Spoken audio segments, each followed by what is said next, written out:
I'm at the Red House with a new friend of mine, Spencer Aubrey, a.k.a. PS Edekot. Mm-hmm. Thank you for making your way up here today. Yeah, thanks for having me. I'm happy to be here. I'm excited to get to spend some time with you. It was kind of like I don't know how to explain this without it sounding weird, but just from our initial brief interactions, I was sort of like, that's a person whose vibe I like and who I get the sense that I would have a fun time talking to and just getting to know more on an artistic level. So I've been really looking forward to you coming here and me just getting to kind of learn more about your story. Well, thanks, Tyler. I appreciate that, man. That warms my heart. He's saying that. So, I mean, I'm glad when we met. I was just like, oh, this dude's kind of cool, man. I was like, you're like, hey, man, let's chop about this.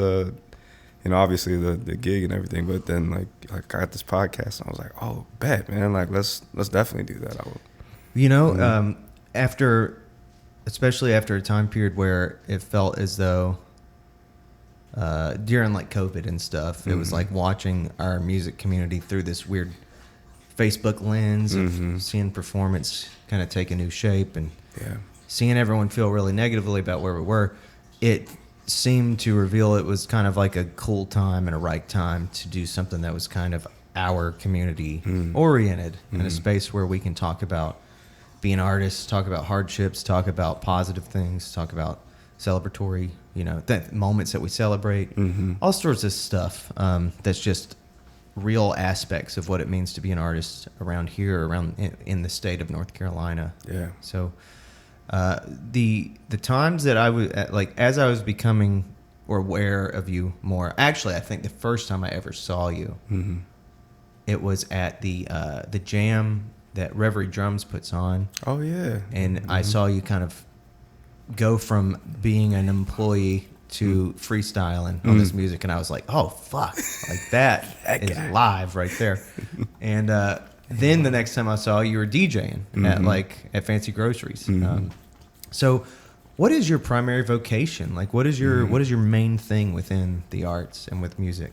Man, it has shifted quite a bit, I would say, over time. Right now, I would say what I'm booked the most for is probably DJing. Yeah. The second thing is curation, so booking of bands and artists. And then I also, right after that, I would say would probably be poetry. So that order would be. Well, so let's start with DJing. I'd love to hear more about this. Yeah. So, I mean, that is an art form that I can happily admit I know hardly anything about. How does one find themselves involved in this art form? Man, well, I grew up playing music. I was sang in choirs and stuff, and so it was kind of the I would say the undergirding for like listening to different styles. I didn't listen to a ton as a kid. My parents were pretty strict as far as music goes, and so it wasn't until I got to college that I started having more of an exploratory sense with music. I mean, there was some stuff back in the day, but how I got into DJing was I was in a fraternity in college, and I was, prior to that, like my freshman and sophomore year, I spent a lot of time going to different house parties and different parties with my friends, and we would be the ones to take over the music and just be like, you know what? They were from all over the United States. And so one buddy was from D.C., a couple of my friends were from Cali, some lived in Ohio. So we had all the different parts of the major parts of the U.S. covered in terms of music. And so we kind of amalgamated all of our tastes and brought it together. So by my junior year of college, I started, got basically a 2-channel controller from one of my fraternity brothers. And then one of my other fraternity brothers, he was a freestyle DJ back in the day. And so he started teaching me about turntablism a little bit, recommended this DVD that I watched called Scratch, which was really cool. Kind of talked about the history of scratching and a little bit about turntablism. Bought my first set of turntables after that and a mixer and just started. So it was kind of, I would say, a community effort of just people, their musical tastes and influences, and then people kind of giving more information behind this really neat art form. So it's been fun. Yeah. Mm-hmm. What would you say is the and maybe it's like with other performance art forms, maybe it's different from artist to artist, but for you, I guess, what is the how would you summarize what you hope to do with that art form in terms of when you're doing that in a space and you have some kind of people around you? What is it you're trying to create in that moment, I guess? Yeah, I would say for me, I'm trying to create a particular vibe or maybe moment in time. So in a similar way of like with poetry or with songwriting, like you're telling a story a lot of times through what you're doing. And so I'm trying to pick music and create this kind of atmosphere of a narrative. I'm sorry she's licking you so much. No, this is great. Marble, this is great. You're fucking weird. Marble. Yeah. So hey, chill. Lay down or something. Man. Sorry. No, you're chilling. Please it's go okay. right ahead. She's a puppy, man. Come here. But yeah, Come here. Trying to create that. Trying to create a story, trying to create a vibe, trying to, I would say, match what I'm viewing or what I'm perceiving that the space is kind of trying to put forward. And so there's different gigs, there's different places, that I play at that all have different styles of things, like different genres, you could say, like with the environment that's around them. So I'm trying to do something that's enhancing the environment or making it a more immersive and like enjoyable experience for people being there. Yeah. So that's my main goal. And then also, I want to, I try to take into account who's in the space, different backgrounds, different people, and trying to create, through the music, a space that feels somewhat safe or somewhat like approachable for a lot of different people with a lot of different cultural backgrounds, and then also just like perceptions. And so kind of weaving that in through different songs, whether I'm playing stuff from local people or playing stuff from, international things. God. You having a great time, huh? Marble, what the fuck? But yeah, so all that together is basically trying to bridge gaps and also like create a just a space for people to feel, accepted maybe, and maybe that they feel comfortable in with the music. Bridging gaps is an interesting, the way that you contextualize that is an interesting sort of thought. Like, I guess what comes to mind is there are people with differing, like people who are in this room with like kind of a differing existence, differing starting point, differing culture, all this shit that, all these ways that people are different from one another. And so with that being said, I guess there's this idea of drawing a line, like creating this bridge, one person to another. Yeah. What is that all about? What is it? What's that bridge for? Yeah, I would say the bridge is it's for relationship, man. It's for connection. It's for, honestly, I really think it's about, it's humanizing. Like that in itself is what like brings people together. It's like when you have a bridge or like in some sort of way, a common ground, you're able to really connect with somebody in a way maybe that maybe you hadn't, or also like I think it gives space for people to humanize another person because you're finding something that you can relate to. So that relatability is really, I would say I guess you could say the steps on that bridge, or like the structural part of that. Like it helps you have the context in order to be able to, see somebody as more human. Yeah. And I think that's super important. So. Absolutely. Okay, so that is one of your primary art forms is scratching, is DJing. And just, I guess, just as we continue to lay the groundwork, because I'll come back to that. I have other questions, but you mentioned poetry and you mentioned curation. So let's talk a bit about curation, since that's something that you have been doing a lot of. That's also one of the ways where you and I really got to know each other more was I got to play Amplify, which was curated by you. So how did you find yourself being this facilitator of all these arts and stuff?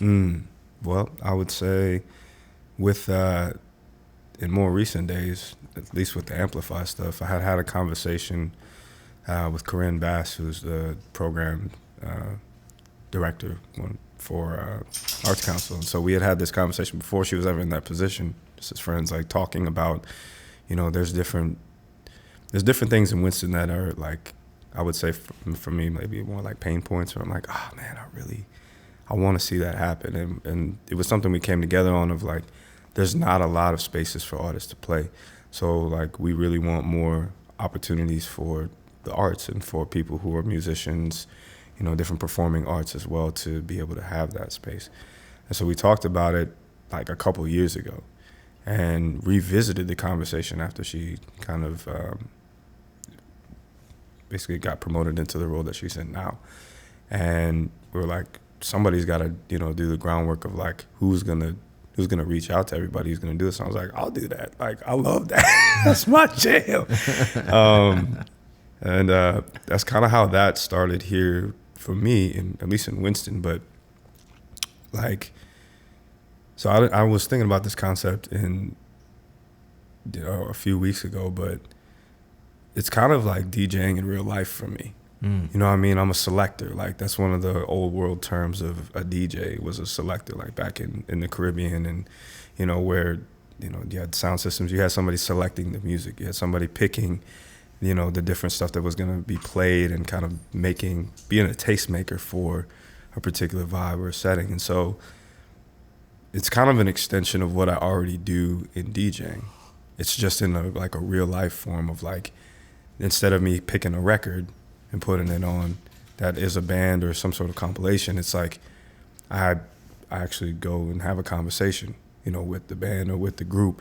And it's like, you know, being able to be tuned into, you know, whatever space, whatever, you know, context is going to be the best or most helpful representation for what they're going to do, and being able to say like, hey, let's plug you into this spot.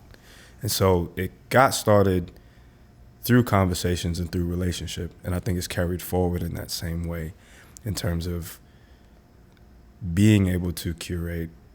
For me is not like, it's not transactional, it's relational for me. And like being able to say, that's a friend of mine, that's a person that I, you know, want to get to know more. These are people that I've seen their work, I'm recognizing their, you know, who they are as people, and wanting to see them flourish is kind of like, that is maybe what is pushing that forward even more so. So it began with relationship, it continues on with relationship, and I think that's how it kind of, you know, perpetuates. Damn. I like that term, selector. Mm-hmm. And of course, I also like the emphasis there of relationship. That makes, I mean, because really in interesting ways, like a lot of the space around music and around performance art of all kinds is a lot more collaborative. It's a lot more back and forth than it might appear. And, you know, there's a collaboration going on between a space and an artist. There's a collaboration going on between an artist and an audience, and also a host and like promoters and all this stuff. And I guess it sounds like you're kind of really in tune with that sense of the relationship between all of those pieces being kind of harmonious, and what role you can play in kind of highlighting some of that shit, that sounds pretty awesome. Absolutely. And it's very cool for you to draw that parallel with your interest as a DJ. So like, that's fun. Like, what you've already elaborated on the idea of a selector, and like what you just elaborated on, which is pretty clear, but it's an interesting thing. Have you always been a selector? Looking back, I don't know. I mean, I don't think so. I think it's I've always been relational, but I don't know if I've always been a selector. So, like, I had different tastes and different things, you know, with just growing up. Like everybody has their preferences and what they like, and but I don't think I've always been that. I think it's something that has developed over time, specifically because I had such a narrow exposure to music. Like growing up, I had just maybe contemporary Christian music, and then a little bit of R&B and a little bit of gospel, and like outside of going to school and some of the school dances, that was basically it. So, I mean, there's not a whole lot there. It is a genre, it's a scope, but I think the more exposure that I have had to different cultures, to different people, to different music, I think that has really helped to create more of a, I don't know, maybe a field of opportunity, to be able to choose and say like, hey, like I did listen to this song and it was in Arabic and it was really cool. And like maybe that would fit, in this space, so I think but I didn't really, have a lot of exposure to that until I was, near adulthood. And so like 18. And so that's like, I'm thinking back and it's not always been that way, but I think that development of that, is something that has happened over the course of maybe my adult life. So, man, when I hear you say that, what I'm hearing is like, I don't know anything about your upbringing. I don't know anything about your history or whatever, but what I'm hearing is some kind of inkling of like, that when that door opened for you, I don't know what time, I don't know when it did or whatever, but that it sounds empowering. It sounds like a whole new world kind of opened up for you, which I would imagine makes a lot of sense out of like why you would care to facilitate that for other people as well. Yeah. You know what? Actually, can I say one more thing on that? Do your thing. Man, I would say like, so it's pretty evident. I'm African American. I'm Black. So one of the things that I think is really interesting now that you have brought this up is that whenever you're selecting music or like with curation bands like and groups and people and having them in particular spaces or like playing something in front of someone, you're putting it's on a platform. And so I think there's a lot of maybe the context and the history of being maybe Black in this country where there's not a whole lot of platforms and historically, but I would say like even over time, like it's grown some, but maybe the sense of urgency and the sense of maybe depth in my own heart of like wanting to create and provide platforms is something that is maybe at the core of why and how I think that is also developed of like, I don't know if I've always had the space to be able to say the things, to do the things, but being able to create that space by a bridge for other people, whether it's in what I decide to play or in, who I decide to, hit up and be like, hey, can you fill this role and play at this space.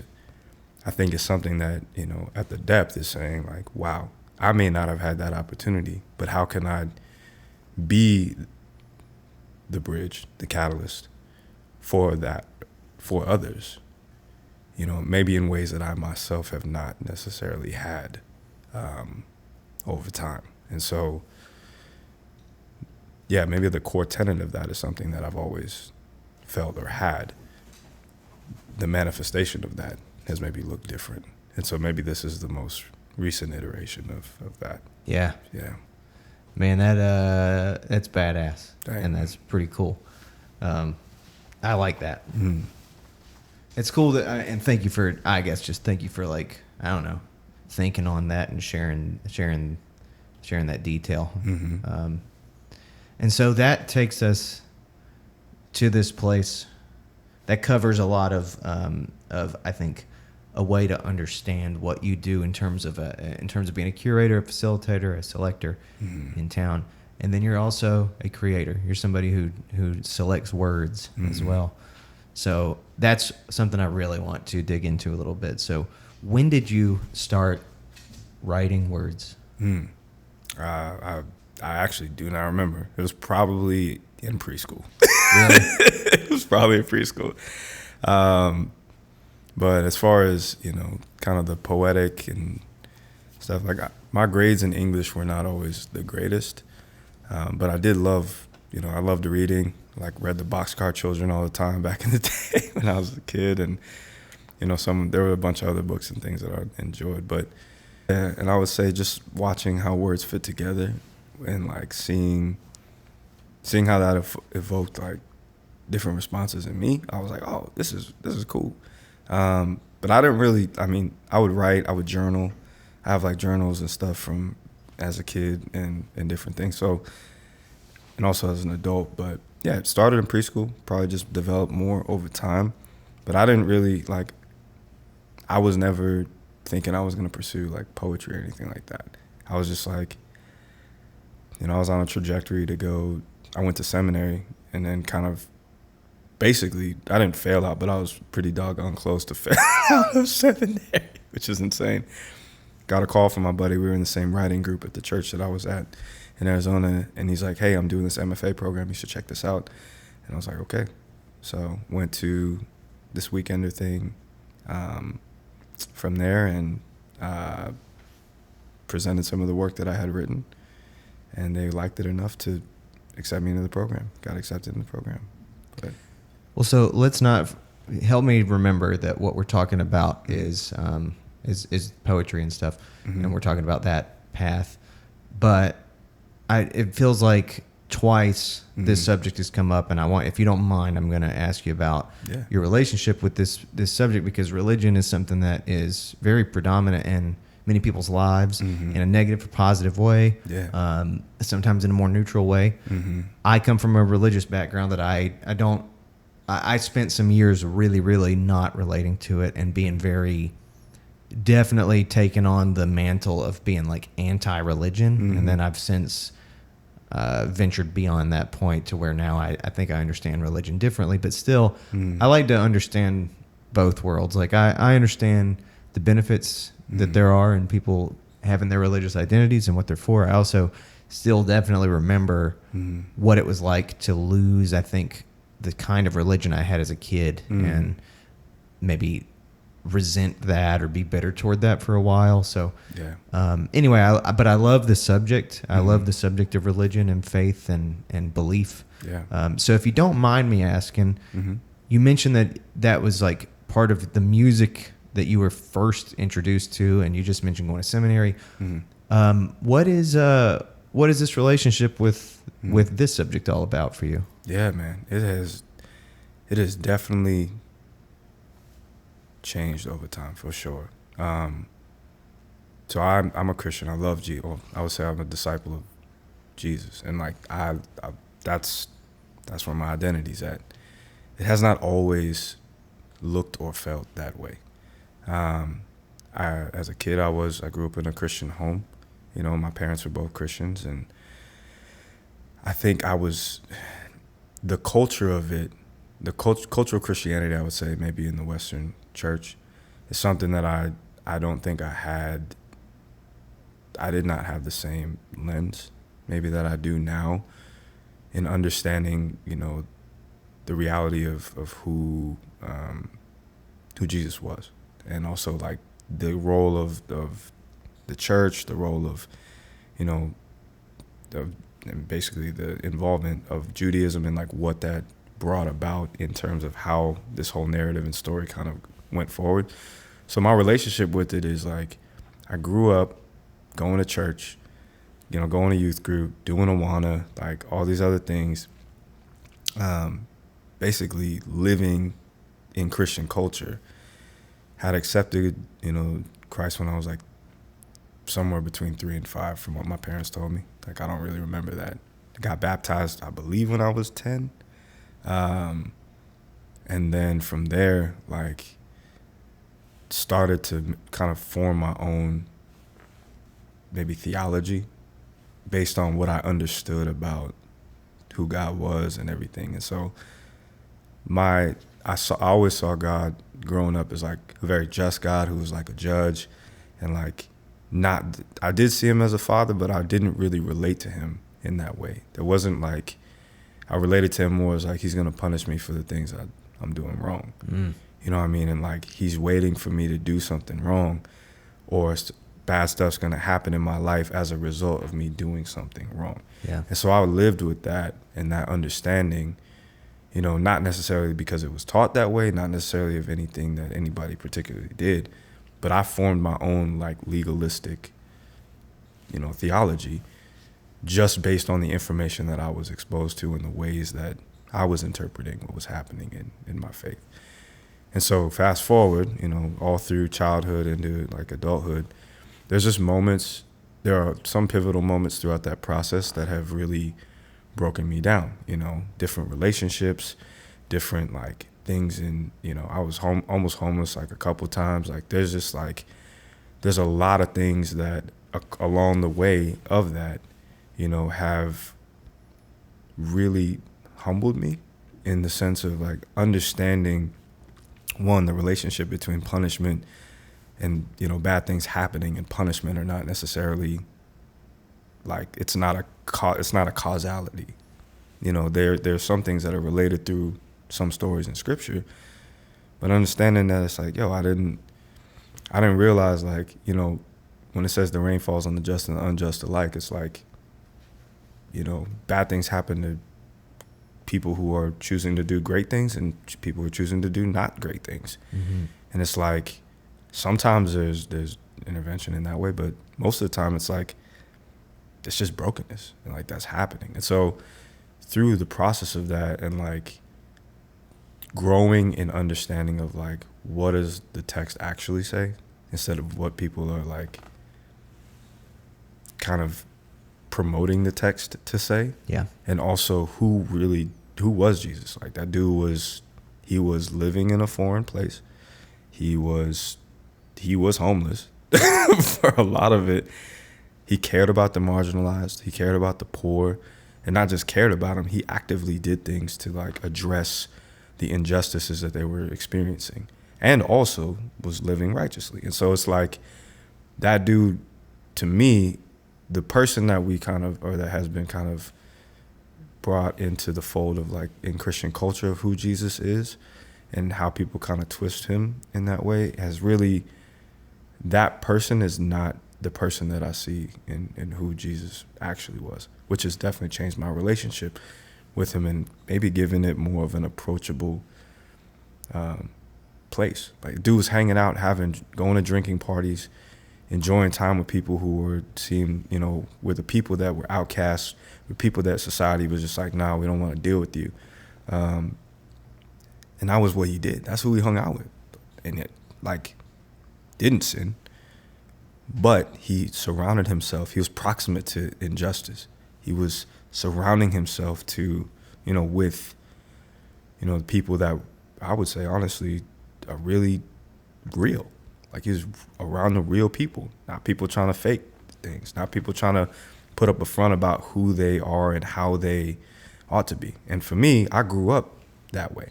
I was like, I got to put on my best face, because if I don't, then, people are always, there's always going to be something that, negatively that comes from that. And so not being able to be authentic through, there were moments and spaces, but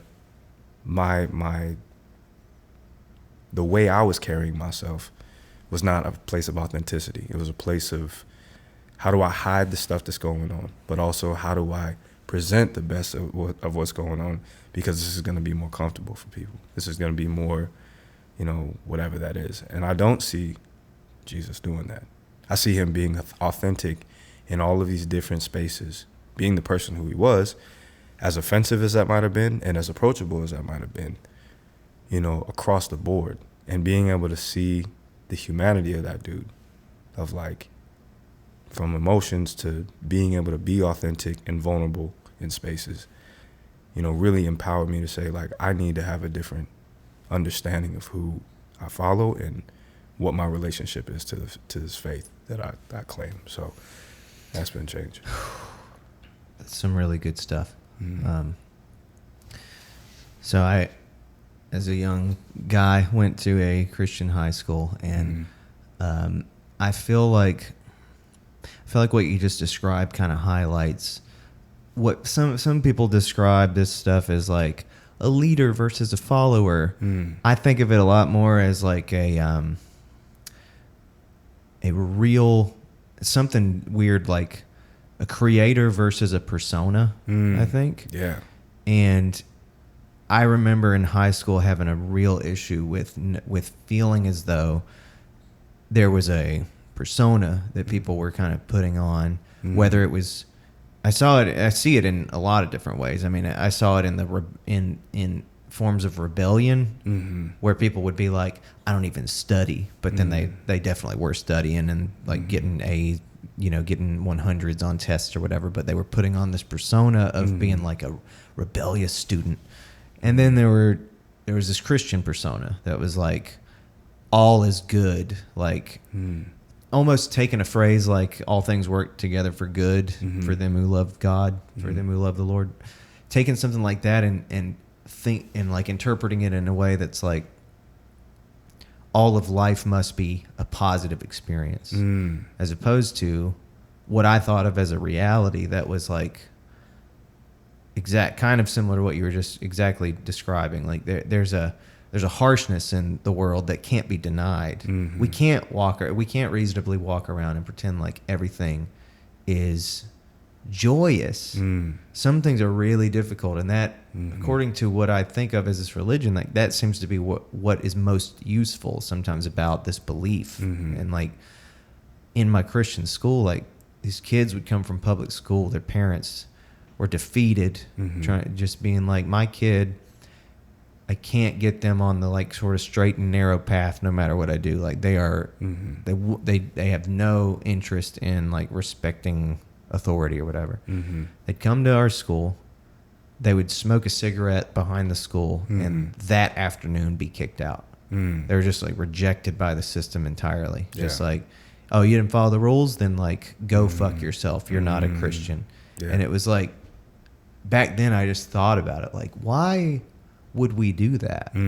Why would we take a person who clearly, compared to the rest of us that have been here for so long, like they need this more than we do.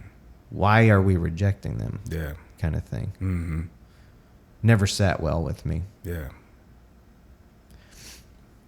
Wow. Yeah. Anyway, aside from all that, I totally hear where you're coming from, though. And it's honestly kind of rare, I feel like, these days to meet somebody within. I think you're probably a bit younger than me. At least you look like you are. But yeah, I'm 30. I'm 33. Oh, we're the same exact age. Awesome. We're both Jesus age, yeah, man. Yeah, it's a Jesus here, bro. Yeah. When's your birthday? August 13th. Jesus Christ. Mine's August 24th. Are you serious? Yeah. Oh, my God. Yo, cheers to that, man.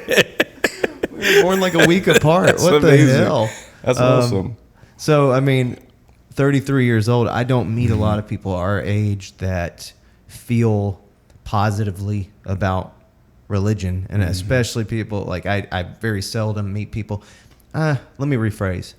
I don't meet artists, and I don't meet like creative types and like maybe sort of like liberally oriented types that would say like I'm a disciple of Jesus or I'm a Christian or anything like that. It seems like a lot of people our age developed a huge distaste for all things religious, and then like all the ones that stayed religious are sort of like, you know, like Chick-fil-A types or whatever. Like they go to Chick-fil-A every Saturday.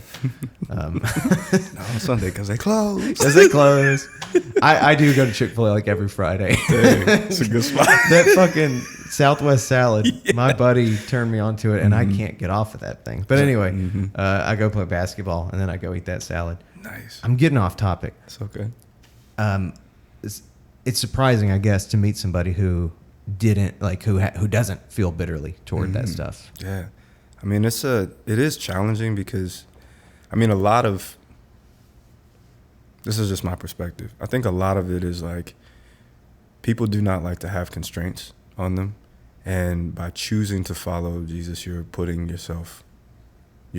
yourself constraints, or there's constraints given to you that you are not orchestrating, that you are not, the person who's saying these are the boundary lines. You're having to, but and for me, I think there's been so much, I would say, oversaturation with control and like people trying to manipulate and move, in society and maybe in the church, to where I'm like, people our age are like, yo, it's like, stop putting your hands on me. Like, yeah, I feel pressed down enough. Why do I want to press myself down more? And it's like, so I can, to me, I think that resonates in some ways with why it might be difficult, because of the amount of, unnecessary pressure or unnecessary maybe oppression, I would say, in a lot of ways, from the structures and other things in the church, and like, even just in society as well, that make it like kind of give you a bad taste in your mouth of like, why do I want to put another thing that's going to make me have to, be pressed down? Like, I don't want that. I want to be able to make my own decisions. I want to be able to, orchestrate my life in the way that I want to. And so, well, I'll throw in a thought there too, which is like kind of in keeping with what you were talking about. You're right. That is the problem, and that probably is what my problem remains to be with some of that identity. In the same way that you were talking about, I definitely in that environment had other people's sort of legalistic interpretations presented as if they were doctrine or dogma or whatever. Yeah. And then when I was the type that was like, well, I'm gonna push back on that. Like, if you're telling me that it's you're trying to tell me you have a biblical case against like the length of hair or the presence of facial hair or all these things that are sort of, I don't see any founding in the Bible for these claims that these things are like not cool. And then when you'd offer that, you were often met with sort of this, you're not allowed to ask that kind of question or something or whatever. And it was sort of like, well, yeah, I'm going to reject.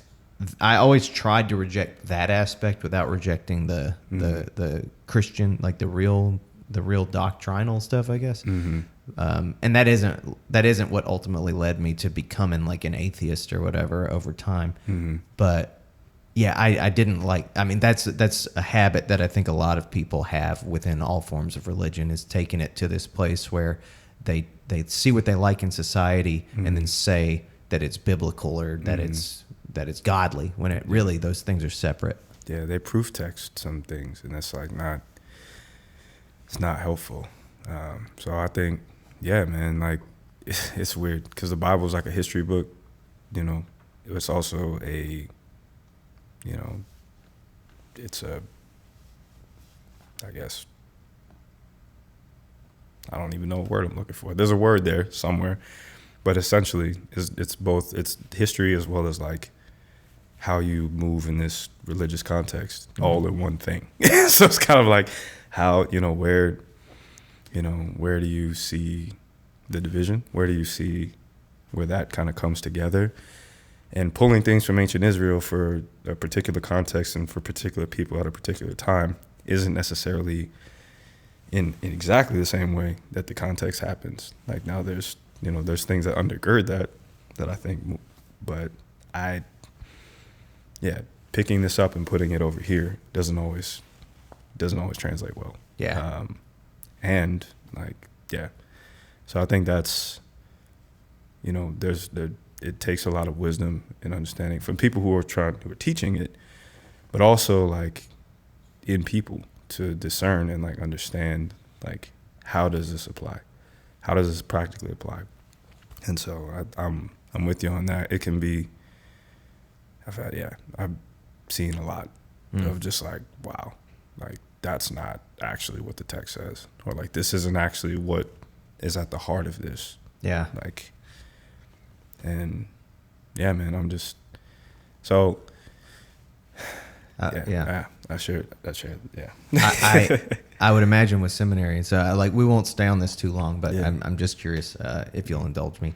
Yeah. So you said you went to seminary and didn't work out or whatever, but what did you go to did you, like, I guess that was going to be this subject matter meant enough to you that you were going to like make it your life and your career and stuff? Yeah, well, I thought that was the best direction in trying to understand who God was. It's like the more knowledge I have about him, like stuff I can intake, the more I'm going to understand who he is. And it's like, knowledge is helpful, it's good.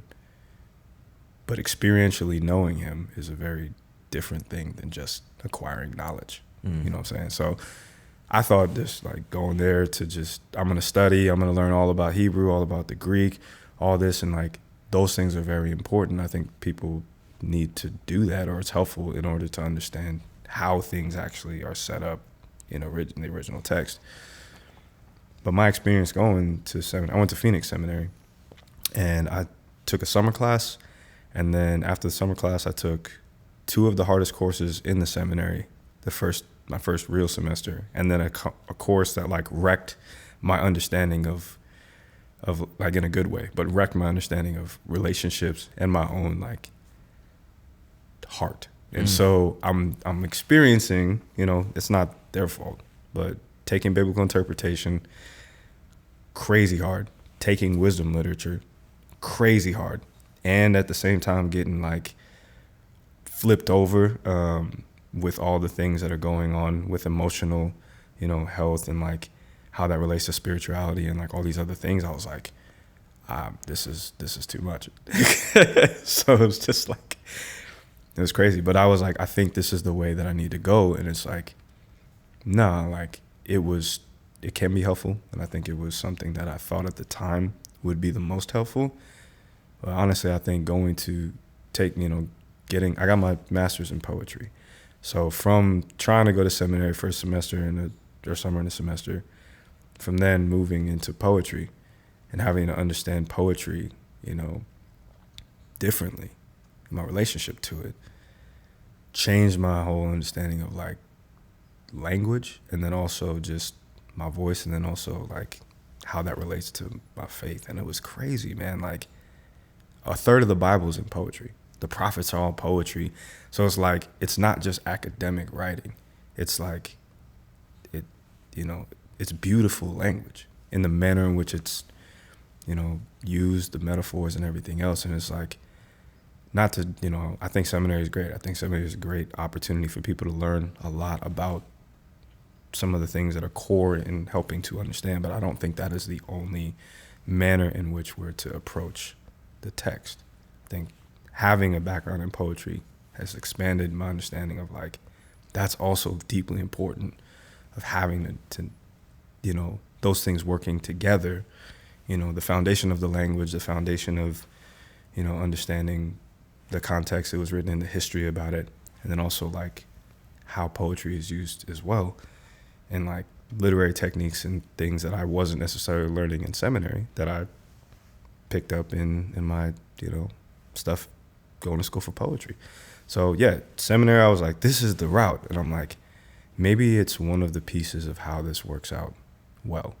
And there's still things that I learned back there that I still, you know, employ today in understanding different things about the text and like seeing them differently.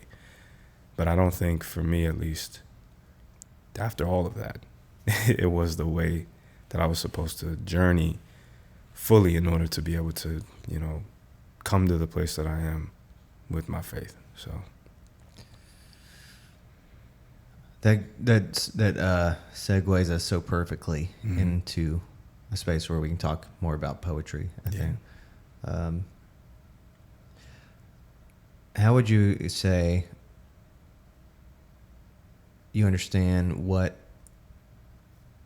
how do you personally view what the role of poetry sort of is, or what poetry is, you know, like what makes it so different, I guess, as a linguistic tool that we use? Yeah, I mean, it's not always a direct relationship to the thing that it's trying to describe. I mean, I think there's ties that are there, but a lot of language and communication is about clarity, being succinct, and like getting to the point of what you're trying to say. Poetry can explore, you know, the deeper things, and like, you know, the language can be very, very powerful. But I think, you know, I think seminary, I was like, this is the route. And I'm like, maybe it's one of the pieces of how this works out well. And there's still things that I learned back there that I, you know, what you're trying to say in a way that can really, I would say, open your mind and expand your understanding of how that thing has relationship to something else. Like, I don't know if I would have been able to say to you, I think what I'm doing with curation is me DJing in real life, or like outside of just the turntables, without maybe a more deeper understanding of poetry. It's a metaphor, but those things have a direct relationship in the manner in which it's happening, but how that plays out looks very different. You know what I'm saying? And so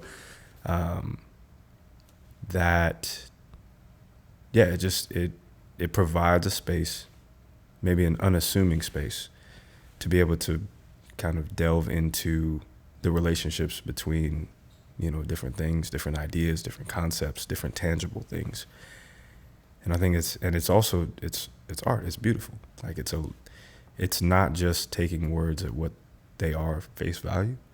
It's being able to understand that there's much more depth and, like, I would say, creative potential underneath the surface, which is like maybe similar to how people are. Like, you can see somebody, hear them talk, be around them, but there's a whole host of complexity that resides very deeply within them, beyond just what somebody sees. And I think that's what poetry kind of gives that space to do that. And especially like I really err on the side of, I love the written poetry, but performance poetry too. It is so interesting to see one thing happen on the page and then another thing come out of somebody's mouth. And it just does something different to you.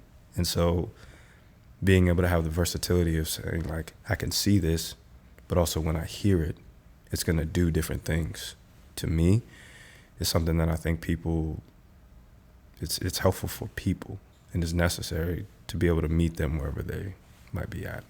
So absolutely, I think that's the role.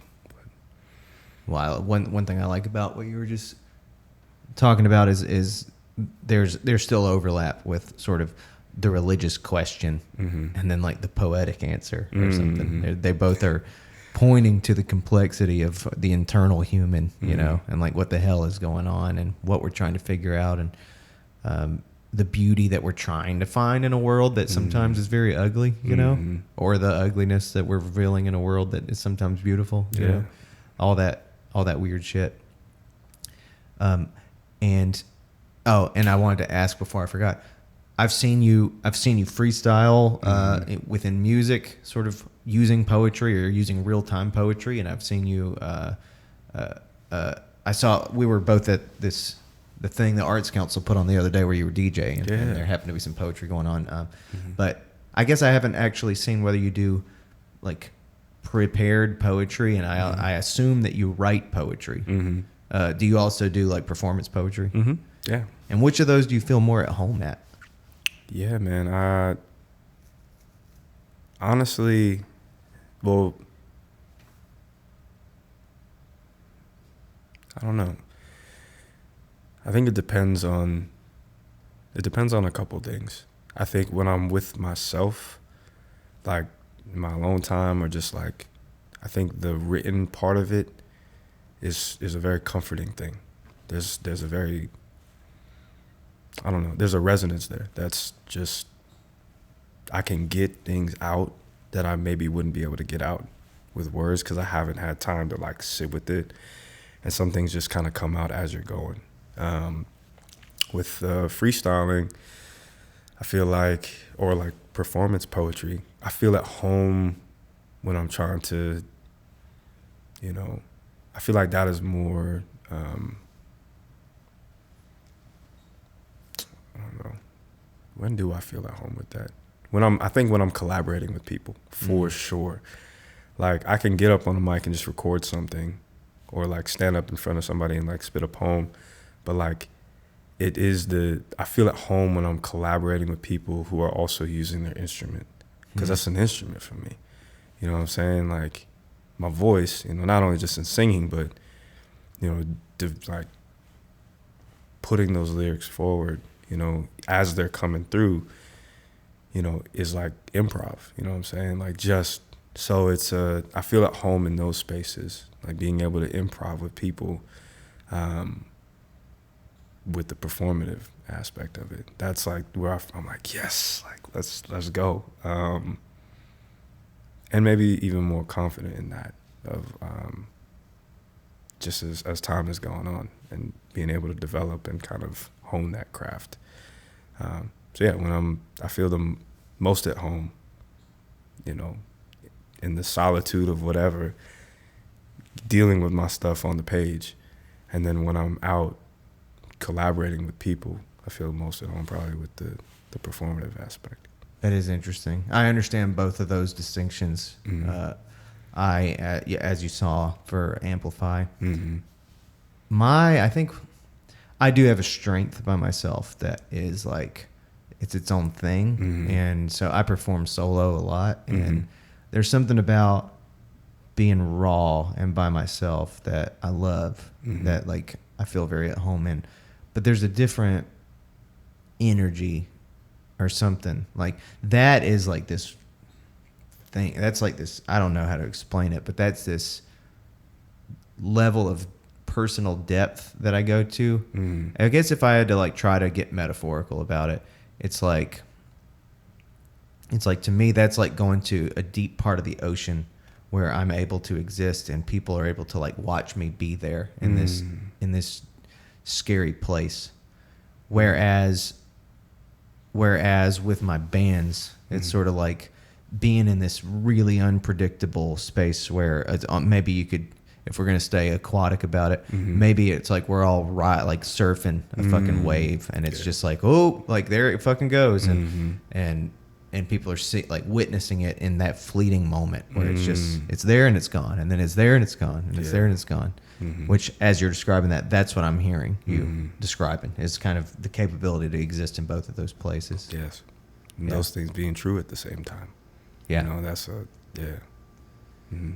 Absolutely. So I have to ask you about journaling. Yeah. You mentioned kind of the solitude of that space and being, that's like where you write or whatever. Like, let's keep things simple. Tell me about your journaling. Yeah. I mean, I'll bring up this, I guess it's somebody's quote, I don't know, but like being able to feel alone in a crowded room. You know what I mean? So there's a it doesn't necessarily always have to be in the space of just me, like in myself, but that environment can still exist even amongst some, you know, people being there. So journaling for me has always been trying to flesh out, you know, different ideas and different things that are going on inside, or at least like talking about, you know, yeah, just the complexity of life and hard things. I think I have a few journal entries that are like exciting and happy, but most of the time it's really for working out, you know, the challenges of what's happening, of what I'm feeling, of what I'm, you know, experiencing in a particular moment. Let's say like, or something like if I heard something, I was like, wow, that really struck me a particular way. Like, what is that? Like, some of them are prayers sometimes. Some of them are, you know, just, you know, what happened during that day and it was just like super hard. Some of it is carrying on ideas or different things that are, you know, I've kind of wrestled with over time. And like, where do I sit with that? I've got an app on my phone that like, it pulls up entries from previous, you know, amounts of time. So it's like, a year ago you wrote this. And I was like, oh snap. like where was I when I wrote that? It has like a little geotag on there too. So it's like, oh, that's I was like, so cool. Dang, I was like, this is crazy. I was like, I remember writing that, or I don't remember writing it, and like trying to, like, what headspace was I in when I was doing that, and like, why did I come to that conclusion? You know, so it's a way of like archiving, I don't know, the difficulty in life, but also like creating space for me. It frees up space in my mind, maybe too, to be able to process other things. Because once it's on the page, I'm like, I'll write a poem. Sometimes I'm like, I'll write it and I'm like, it's done. It's just done. Like, there's nothing that else I need to add to it. There's no other, like,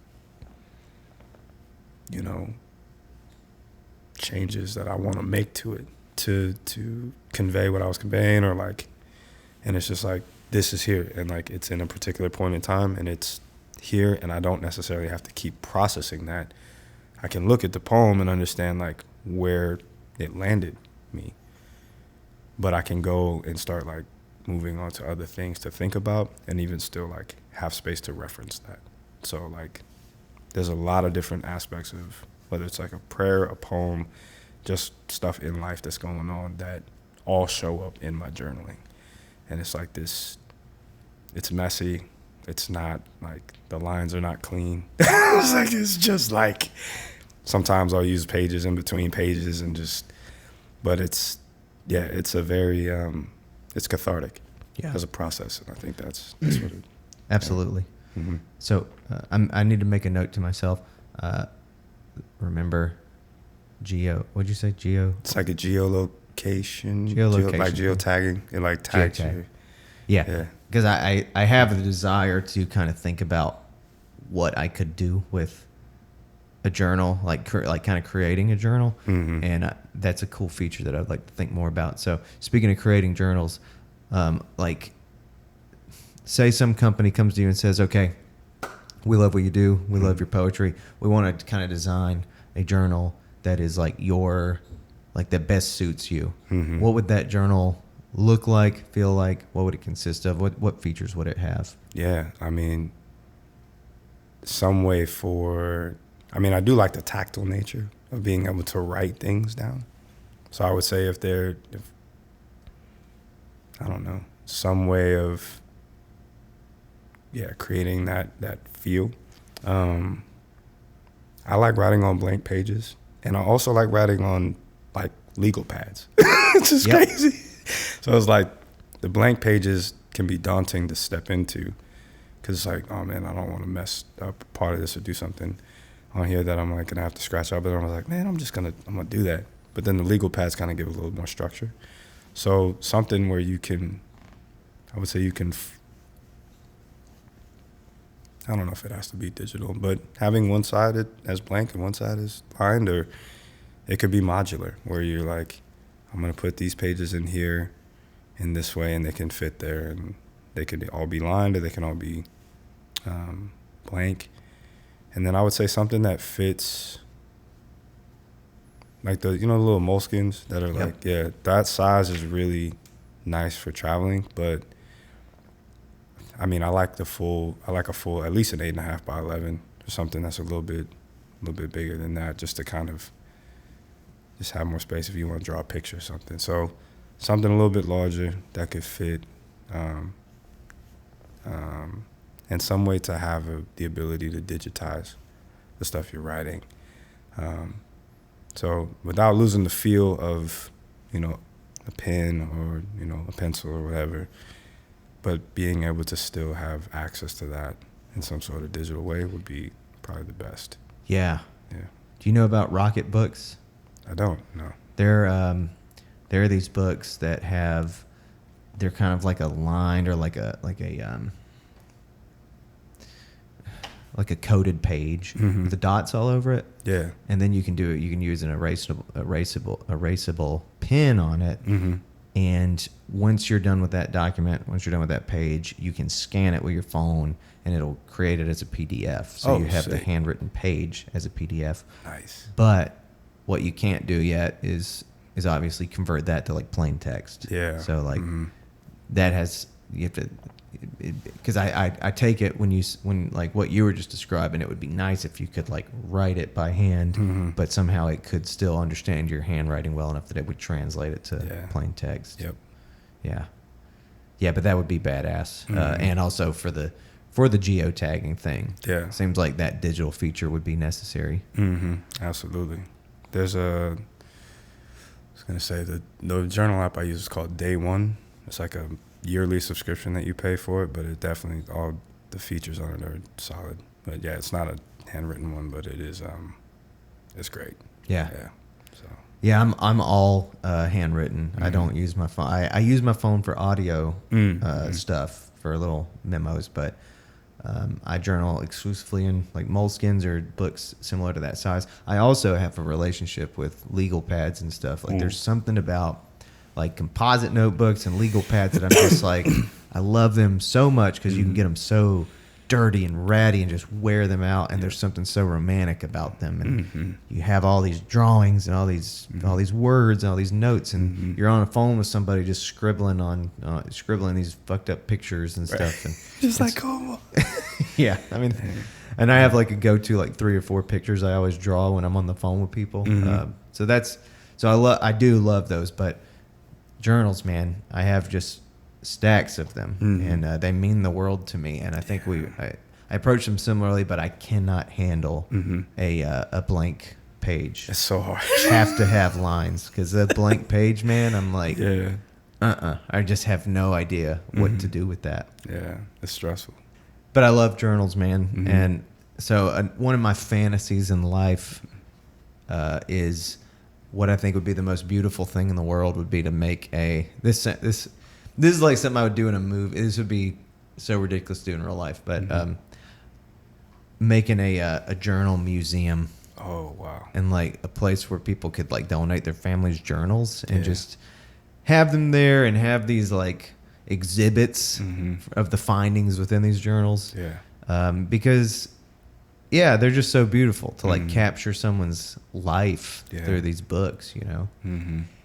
I recently got Meditations by Marcus Aurelius, and I've just been flipping through it and finding moments, but there's something so beautiful about knowing that it's just this private meditations book. If you could honestly say, like, pick someone maybe that you are aware of or have idolized or respected throughout history, and you could just spend time with their journal, who would it be? Man.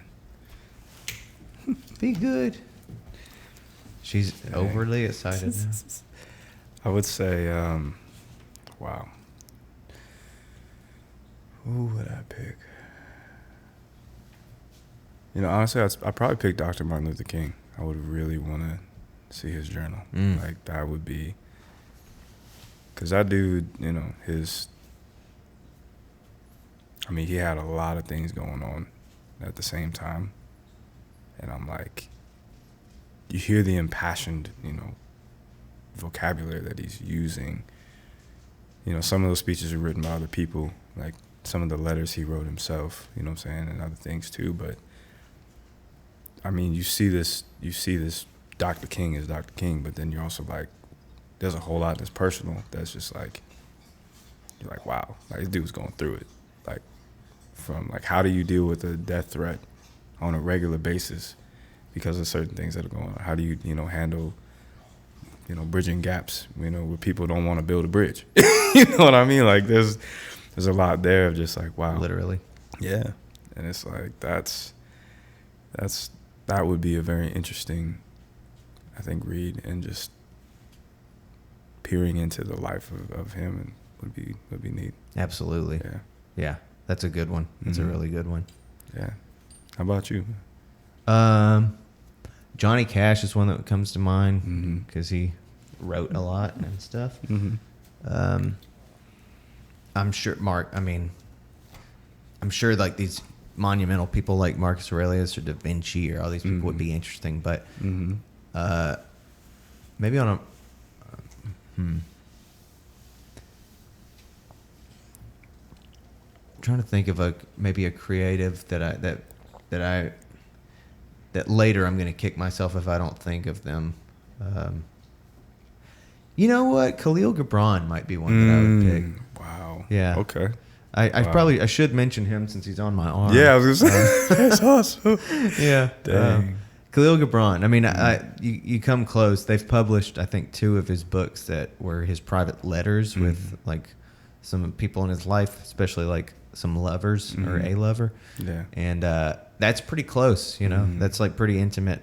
And I guess it's so interesting because there's something about being able to experience someone on that intimate level of like, this isn't that persona thing that they put out of their genius. This is like who they were beyond that. And he's somebody I admire so much for the Prophet that yeah, I think more of his experience of just his own life in that way would be kind of fun. Yeah. I love journals, man. Yeah, man. Yeah, I want to start making journals in some kind of way. And at one point I was thinking about an app that would be good for journaling, but I'm assuming that there are probably far superior apps out there that hey, man. But you never know. Maybe I'll make one. Yeah. That would be tight. I'd definitely subscribe or buy it. So I mean, like, Tyler thought about this a lot. I appreciate it. Yeah, man. Okay, cool. So I mean, we have covered a lot of fun things so far. I guess something when you were talking about Martin Luther King just now, and his vocabulary and choice of words reminded me the thought that came into my head was like the power of words. And that is interesting to me because it feels as though to some degree culturally, spiritually, poetically, however it might be, we're in a place in the world where the fight for words is taking place. We don't agree about what certain words mean. We don't agree about like what the outcome is that we even desire and shit like that. And it seems as though something that's being challenged to some degree is the assumption that the freedom that artists enjoy when it comes to like speech and words and how they talk is something that's threatening, which is something I don't like and trust. I kind of think that within the arts we have to maintain as much of that freedom to express ourselves as much as we possibly can. And yeah, he was just somebody that, as you were talking about him, I feel like embodied that spirit like many great creators have. Yeah, definitely. Yeah, I think that's, I mean, what's I gonna say? People don't like to be disarmed, I think, in a very, real, and then also, maybe more metaphorical sense. And art has a way of doing that, of like, and kind of, taking off people's weapons in a way. So it's I definitely can see how that can be confrontational, with folks. But I absolutely am like, there are things I can say in a song or in a poem that I can't necessarily say any other way, that still provide an avenue toward a particular result or a particular like idea, and expressing that in that way, I think is much more effective, especially like than like pointing a finger at somebody and saying you need to do this way. It gives space for somebody to accept the challenge or not, to be positioned in a way to where you have to, you can either open your mind to this more or you can close your mind to this more, but the choice is yours. You know what I'm saying? It's not a command. It's a choice. Yeah. And so I think that's that's super important. Yeah, absolutely. So I almost forgot, but I wanted to ask you about go backwards a little bit into something you mentioned earlier. You're from Arizona, right? Yeah. So have you let's see, how did you get from Arizona to Winston? Was it a straight shot? I drove. Definitely drove. Yeah, man. It's wild, man. So backstory. My dad and my stepmom moved to Winston I don't even remember what year this was. It was probably 2015 or 2016. And then my sister, I helped drive her out here and her boys. I think this was 2017 or 2018. And then my brother was moving to Charlotte. So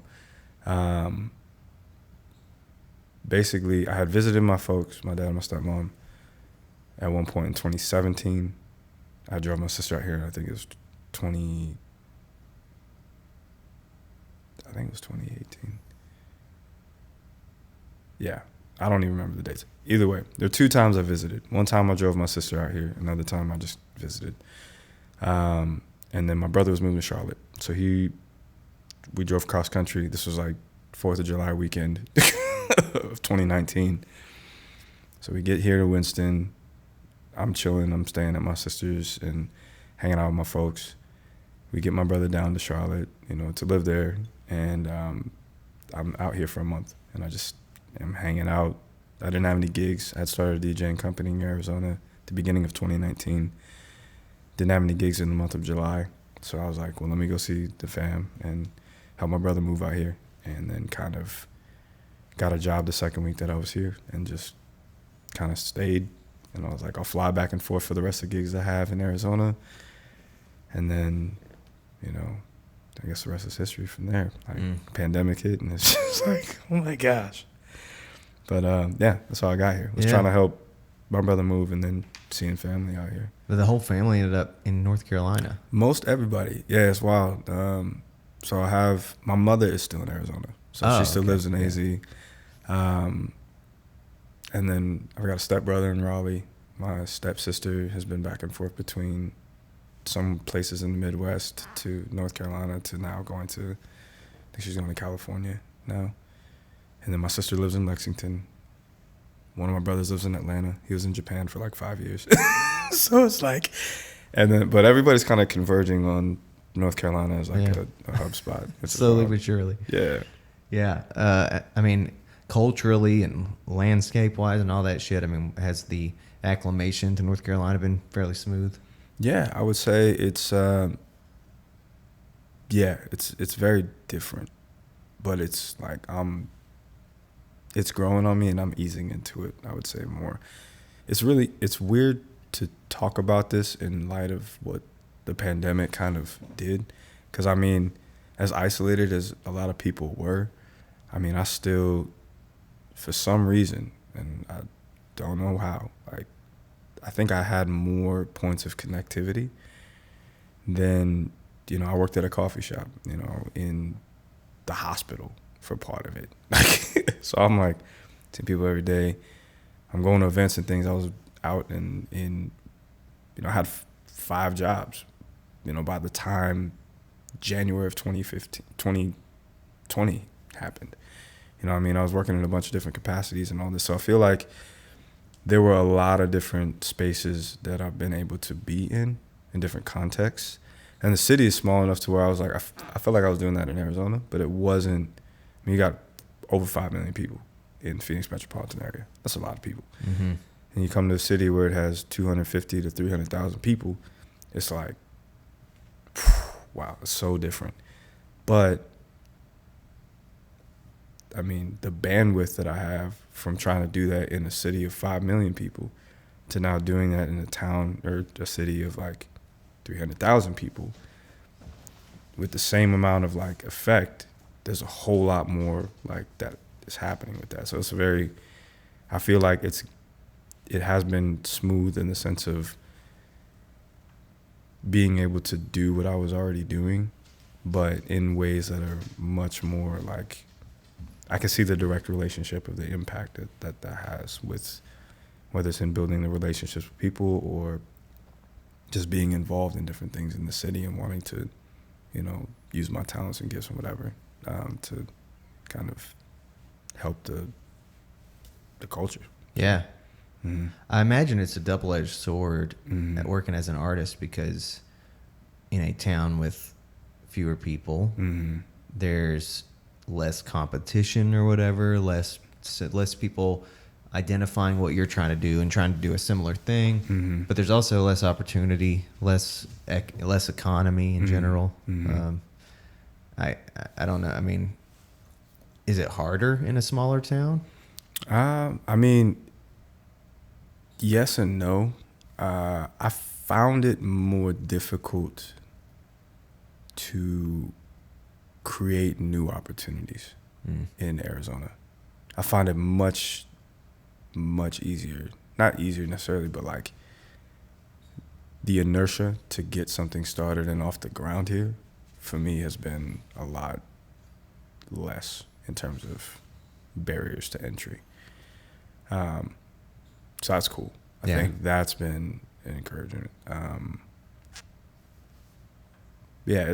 mean, there's still a healthy amount of people DJing. There's still a healthy amount of people like pursuing poetry. I mean, but yeah, I would say it is tough, like not having as many spaces, but like being able to say, in lieu of not having as many spaces to do that as I would in Arizona, the opportunity to create those spaces and be a part of building what that looks like, I think I would honestly take that any day of the week, because it's like there's parts of me that get to be in the conversation of how that happens, how that,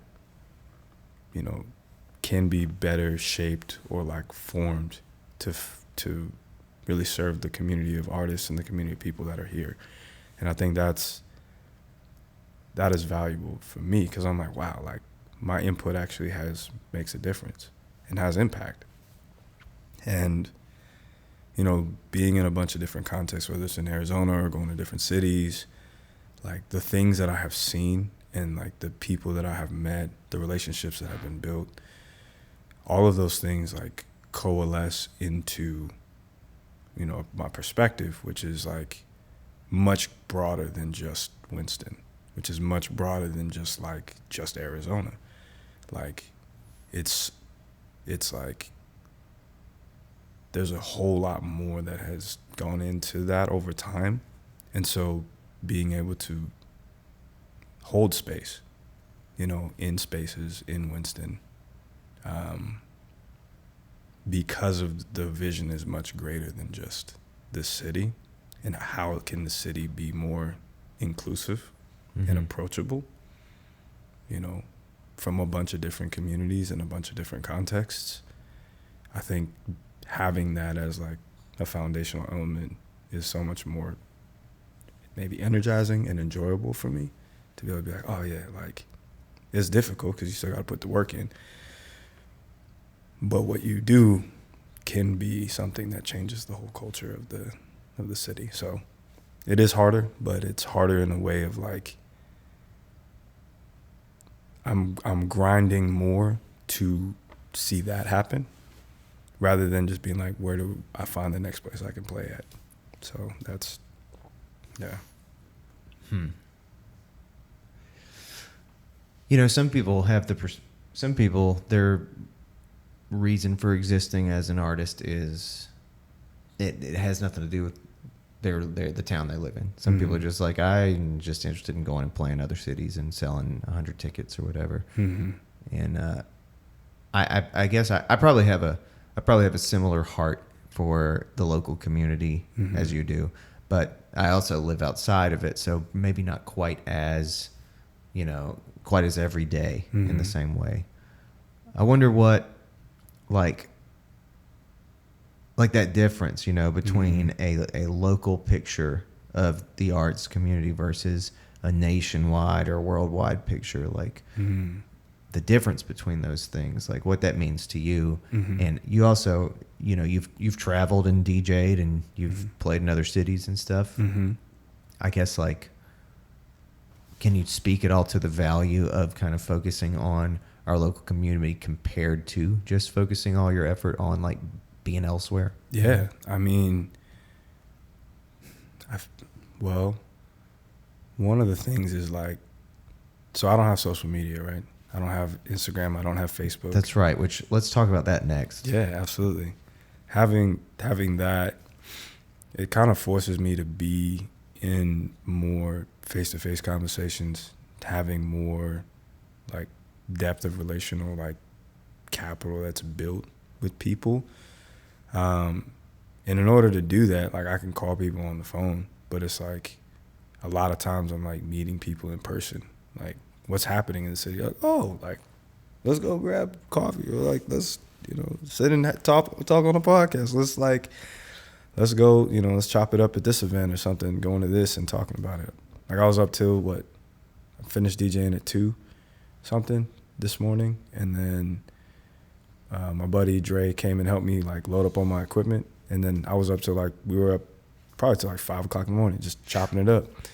I was just like, wow. But like so much richness in that conversation that I would not be able to necessarily participate in the same way, online or not being proximate to them. And so I think your original question is like focusing on the local creative community is like, I don't know. I'm going to use a metaphor because I got a lot of them today. It's like tending your own garden, you know what I'm saying? You're growing your own food. It's like if that's all you have to live on, this is the land that you're in, and like you're going to invest time, energy, and everything to make sure that whatever crop is coming from that is going to be, something that's sustainable for you and your family. Like you're going to invest in it. You're going to want to make sure that that's the best it can be, because that's what you got to live off of. Yeah. Like same way, like this is where we live in, it is more connected overall, but like the day-to-day, everything that's going on is like here. So I feel like the natural thing for me is like I'm going to invest in that because I'm here. Like I have place here. I may not always feel in that place, or like I may feel out of place, but I'm still here. Like, so I think that's super important. He's a Christian hip hop artist, but he's a hip hop artist who identifies as a Christian. Let me say that much. He told me a long time ago, I went to one of his shows, but he was at the coffee shop right across the street from the venue that I was at in Tucson. And he said, you need to get a lock on your city before you do anything else, because that's where that's support. Not only just support, but like the investment of you in the community and where you are, is going to really help provide a solid foundation for wherever you're trying to go toward. So I think that was huge, but it is also important to invest outside of the community. Like I went to DC, I went to New York, went to DC last year. A friend of mine, we won a competition, like an international art competition for a song that we collaborated on. Damn. Went to New York, same song, different competition, didn't win it, but like that was more recent this year. But like being in a different place really helped expand my understanding of like what is possible, and seeing something different that may be like, oh wow, like something like that might be able to work out in Winston, or like what is happening in this very different context may have application where I'm at. And it's like, but like still building relationships. Like next time I go to DC, I'm hitting up my buddy. He lives in Alexandria, and he's like, yo, I'm here. I'm in my context doing the thing here. But it's like that richness of community and what's being built there. Like, if I have anything to say about being in the fraternity that I was in, I'm no longer a part of it. But it was one of the things of that hospitality of when people came into your city. When you have something established within the context that you're in, you have opportunity to maybe more holistically care for people who are coming in from the outside too. Mm-hmm. And it's like, if my homies are coming into town, I want to take them to all the spots that I go to, like the relationships that I've built, introduce them to the people that I know, and be able to help them feel at home in the place that I am. And that really only comes from being invested in the place that I'm at. So it's like wild. So I think that is superbly important for, I think both. One is to be able to create that foundation for where you are, but then any cities outside of here and places, I think it helps you like appreciate somebody else's, what is being built there, in good ways, and then also being able to say like, how can that be different not just where they are, but maybe in this context that I'm at. So, yeah. This is such an interesting subject because I feel so divided by it, because all of that makes so much sense and I agree with it so much, and then there's this other side of me that, like, I'm from here originally. When I was like 22, 23, and all of us, me and a bunch of my other friends were like the musicians that were sort of on the come up here in town.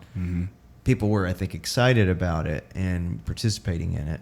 But after you do that for like 10 years, you start to become sort of like, I'm just one of the musicians, and there's like much younger musicians than me that are the ones coming up, and like I'm supposed to be one of the ones that's already out there, doing stuff in the world, which I'm happy to do. But it's just like there's this weird shift that happens where you go from feeling like you have your town on a lock to like now feeling like, okay, now I'm just like one of the people in town or something, and it's not the same give and take. And then now with the internet and the doors that it's opened, it's like a lot of people are replacing those social circles with those that they can find online. Like this whole system we have of sort of like, this is the fashion I'm in, so in 2014 I'm going to use this hashtag, and that connects me to all the other people using that hashtag, and like that's how I find it.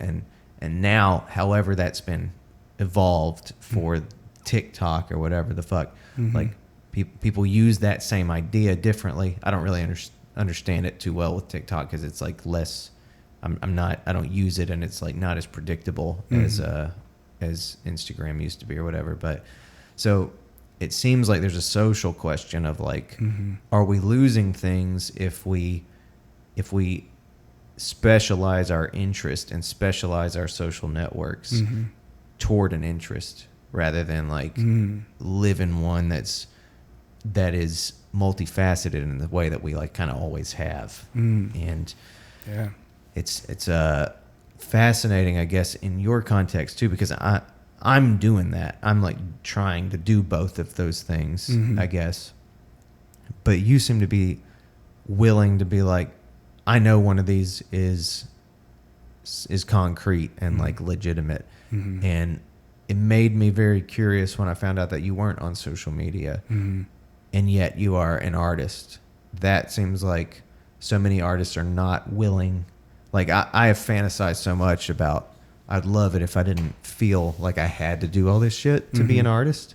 But I'm convinced that I have to. It's interesting to me that you don't feel like you have to in order to be an artist. And so, how do you wrap your head around that? And how do you feel like you're in that nationwide or worldwide world? Clearly you are if you're participating in like a international contest. But like, have you had any conflict with that feeling of being like, oh shit, that's where they say like the industry is now, and that's where I'm supposed to be? Like, what is that all like? Yeah, man. Well, it takes a lot of trust. So obviously my faith kind of comes into that too. Of just, I trust that the Lord is going to provide for me. And I have seen, social media for me was not helpful. I mean, it was in some ways, like for trying to post different things, but like for my mental and for my heart, like it wasn't good. Like I was definitely, there was too much temptation on there for a lot of things. And I was just like, I don't want to do that. I don't want to put myself in that position. And if I got to take a hit in this area of life, and it may be the marketing side of what I do, because it's going to be better for my heart and better for my person, then I think that's better. That's better for me. More important for sure. Absolutely. And it's like, well, I'm like, how do people get the word out beforehand? They printed flyers, they had conversations with people, and then they went from there. Now, it does help that even though I don't have social media, there are still other people that do have social media, and like they're invested in it and they're using it as a means for, their marketing. But like, I'm not like, hey, can you post this for me? I'm like, if they want to collab with me, I'll be like, hey, like, that's cool, but it's not for the sake of like my own gain. Like Yeah. if it's anything, it's because I'm like, hey, that's my friend. I want to collaborate with them or hang out with them. And if they want to do that and like promote that, that's fine. Like, I'm like, I'll just hand out my business card and I have conversations with people.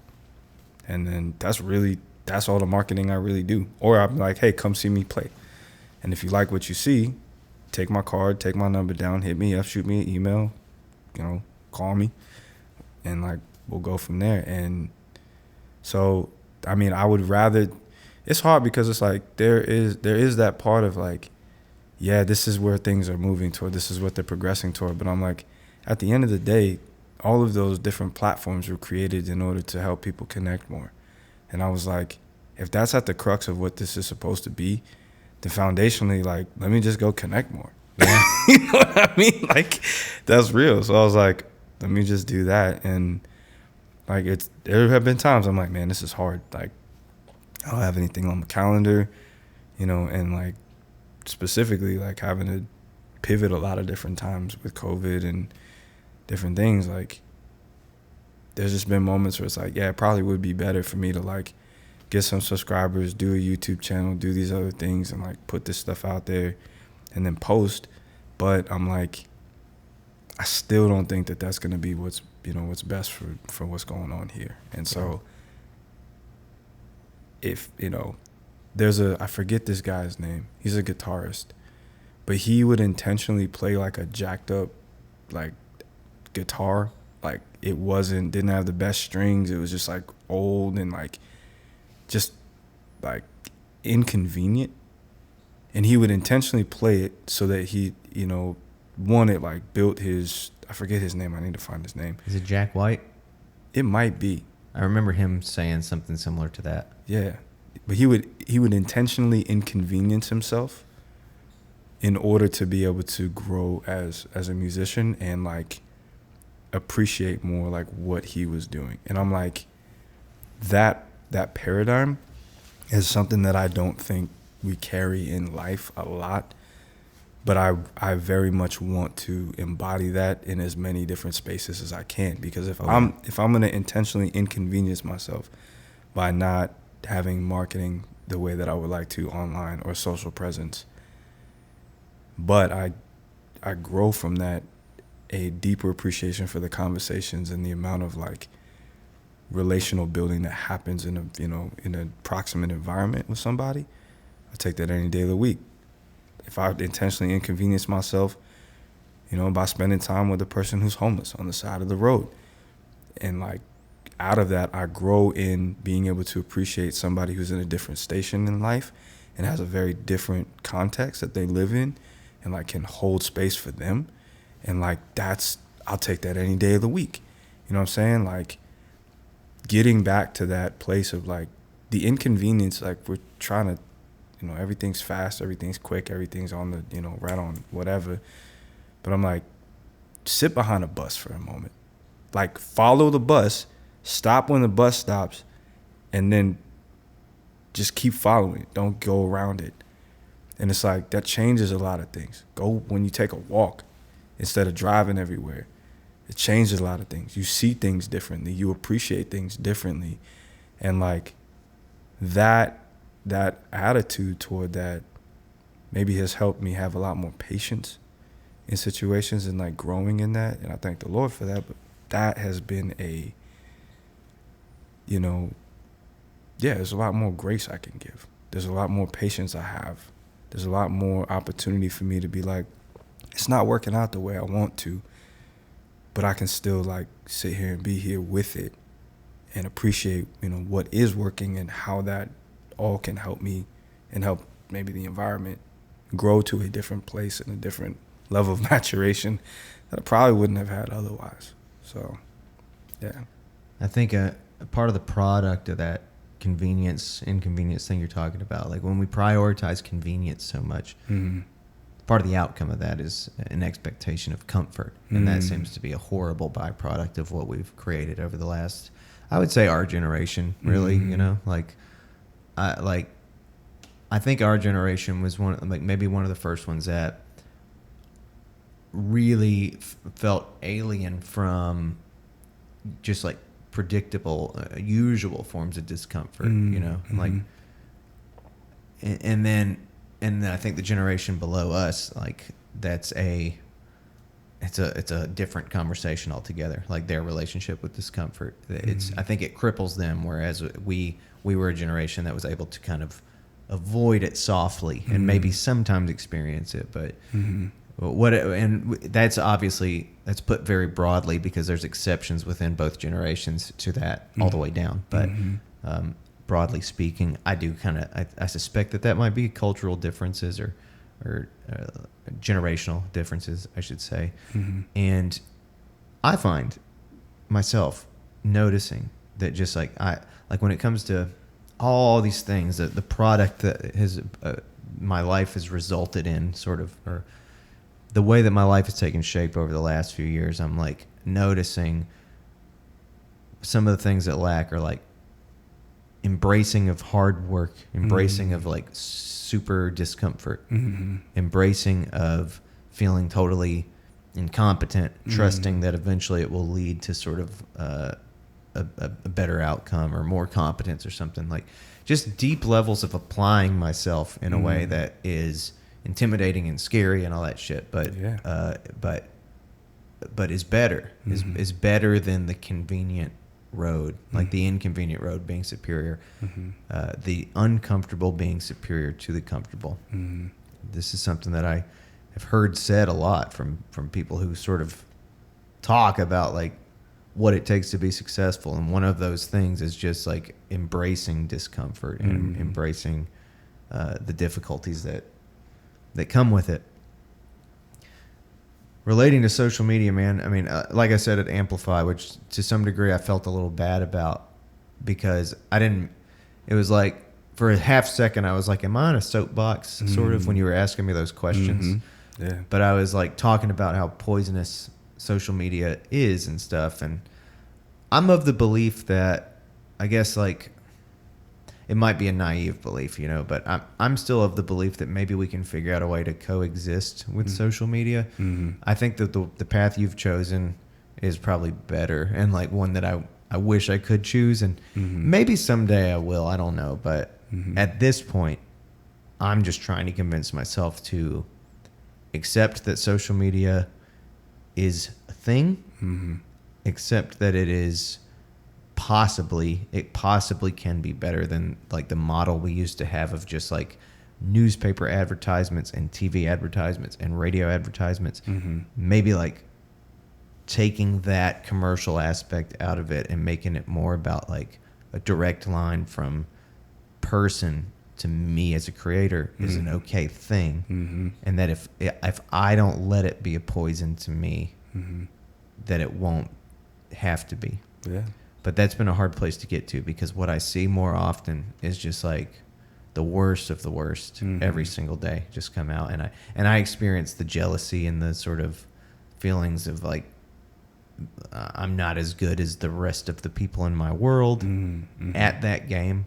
And then I see like my friends just really expressing a lot of bitterness and a lot of ideological bias and a lot of, you know, hatred for other people and stuff like that.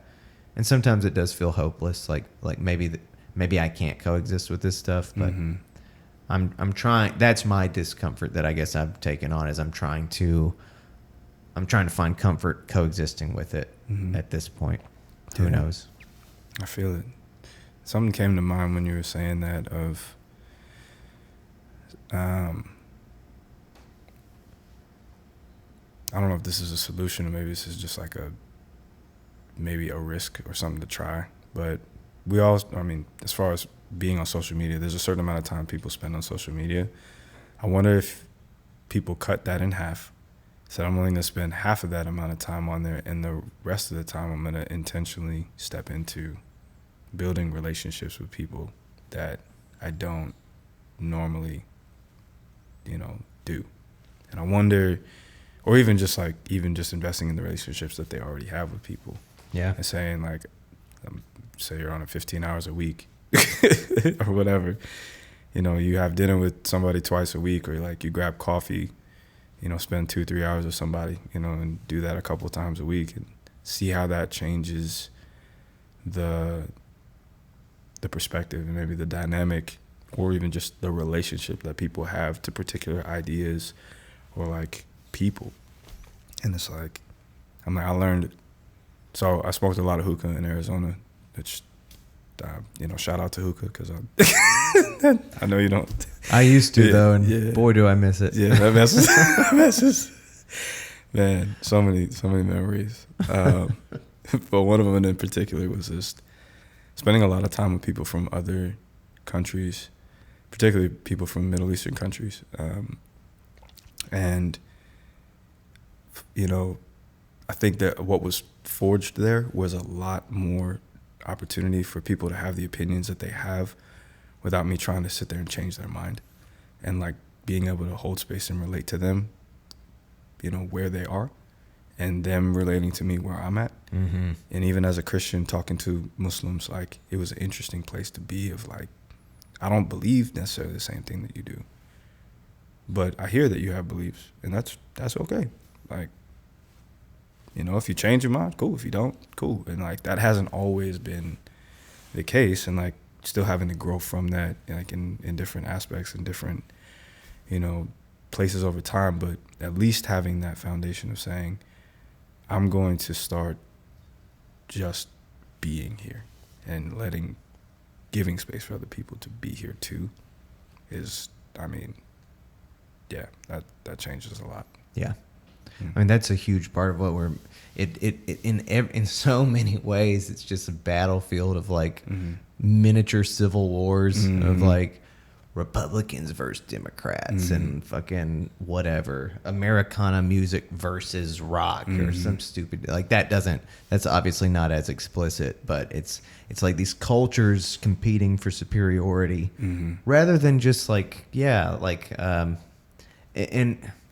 it's not like it's constant, but it's like when those debates, it's fine to compare different things. It's fine to talk about differences and distinctions, but when it does become a battle between like what is most superior between two differences, it's sort of like there's just like, it can just get real silly real quick because people so often fail to acknowledge that what they're working with is a perspective that feeds their level. I think it's like it feeds their comfort or something like that. It feeds a perspective of the world that they're more comfortable with. And like, it's not that what you're comfortable with is wrong. It's that you're comfortable with it. Just because you're comfortable with it doesn't mean that it's like an objective truth. Which I think is like what people, that's the separation people seem to have a hard time making between like their belief system about the world and the world itself or something. Yeah. Perspective versus reality in that sense of like, is reality just something that exists and how I see it is the perspective, or is my perspective what reality actually is? And like, that conversation. And like, should my perspective apply to all people? Kind of that question. And it's like, that's just the wrong question. It's fine for you to ask if it applies to you. But I think like trying to apply one's belief system to the rest of the population, that's just going to be a fruitless war that you might as well not wage, in my view. Yeah. I mean, it's not my responsibility to change somebody's mind. Yeah. Or specifically their heart. Like, that's not. I mean, if it is, cool. But yeah, I feel you. I'm so fascinated by you, man. I'm fascinated to learn your history with Christianity and your relationship with Christianity, and definitely fascinated to see what else you're going to do with the arts in Winston-Salem and beyond. Thanks, Doc. I wonder if there's so this one I got to decide, I guess, if we want to keep going or if I want to switch over the card or if we'd like to call it a day. So I want to ask if there's anything else that you were prepared to talk about before coming here. Like, was there anything that was on your mind beforehand? I mean, I would say, so I'm going to a vigil after this. So yeah, I'm going to a vigil after this for. There was a professor. He taught at the School of the Arts, and he was more of an acquaintance, but I would say he definitely made an impact every time he walked in the room and just like chopped it up.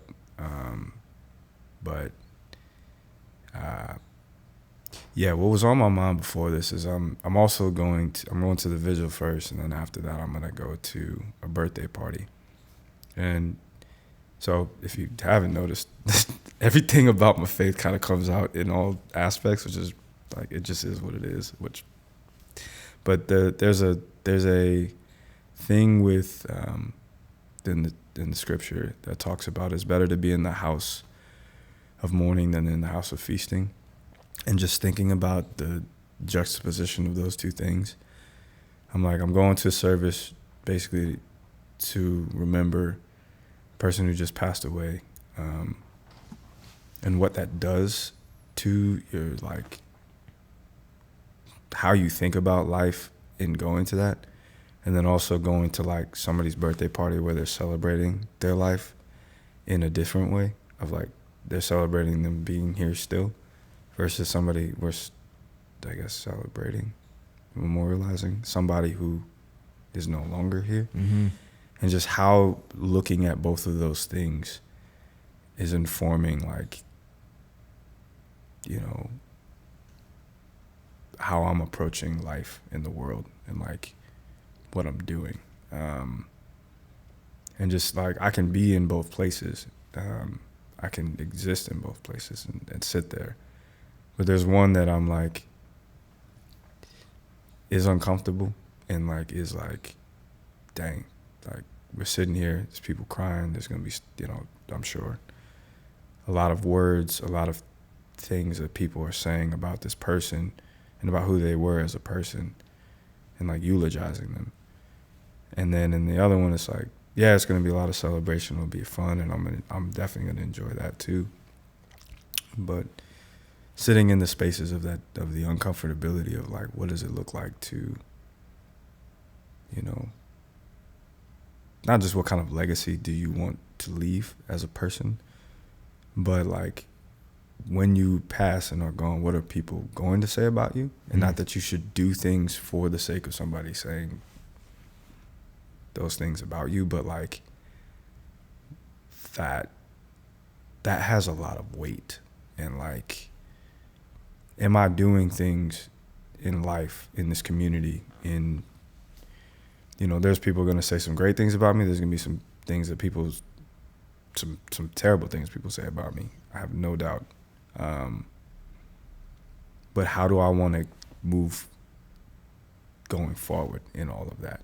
And how can I not just provide the best representation of what that is, but how can I most authentically live into what that's going to look like? And, you know, I think that was on my mind driving up here, and like really considering like, how does that, you know, how does that play out? How does that affect my heart? How does that affect my writing? How does it affect the conversations I have with people? You know, how does that change or transform my perspective about why I do the things I do, and like choosing to do certain things versus choosing to not do certain things. So, do you have time for me to indulge in a little bit more curiosity? Absolutely. You know Ryan Holiday? Ryan Holiday. He's the guy that does the Daily Stoic stuff.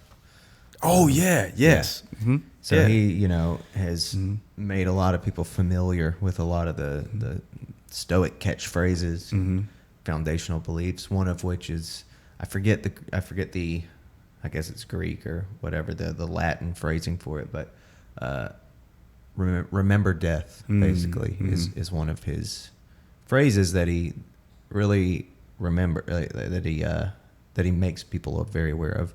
Another one being, the obstacle is the way, which was one of his books, which I think speaks to our subjective discomfort a little bit. But remember death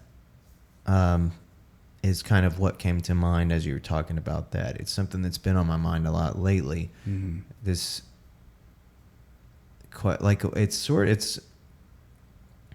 for me, it's always been the case that like that's part of what art is, man. And part of what being an artist is about is sort of like drawing attention to life in some kind of way, or the experiences that are had in life. Mm-hmm.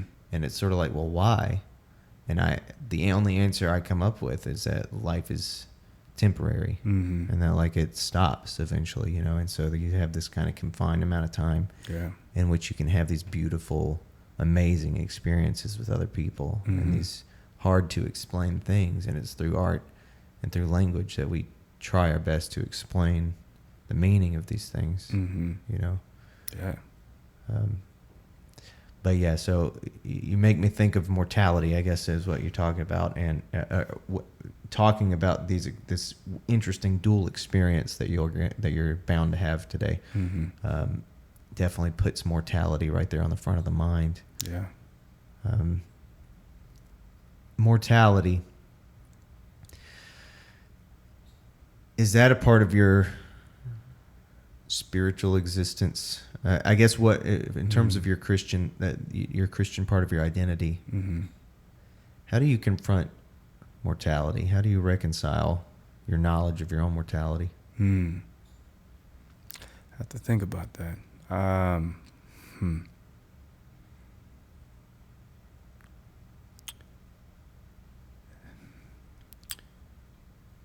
In terms of confronting it, like,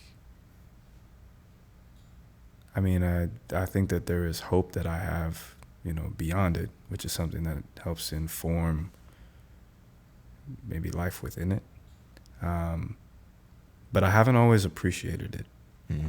I think that's something that has, I mean, I think, you know, there were moments where I was like, I wish I wasn't here. Like, I wish that this was not the way that it is. And had, like, you know, eject the VCR tape, put it in the rewinder, and start this all over again, you know? Yeah. 'Cause it's definitely been a movie, no doubt. But yeah, I mean, I think my faith gives a container or space for it to be not as, I'm not afraid of it like I think I was at one point in time. I know I'm going to die at some point. I know that it is something that we all are facing and are going to have to face at some point or the other, and we don't know when that's going to happen.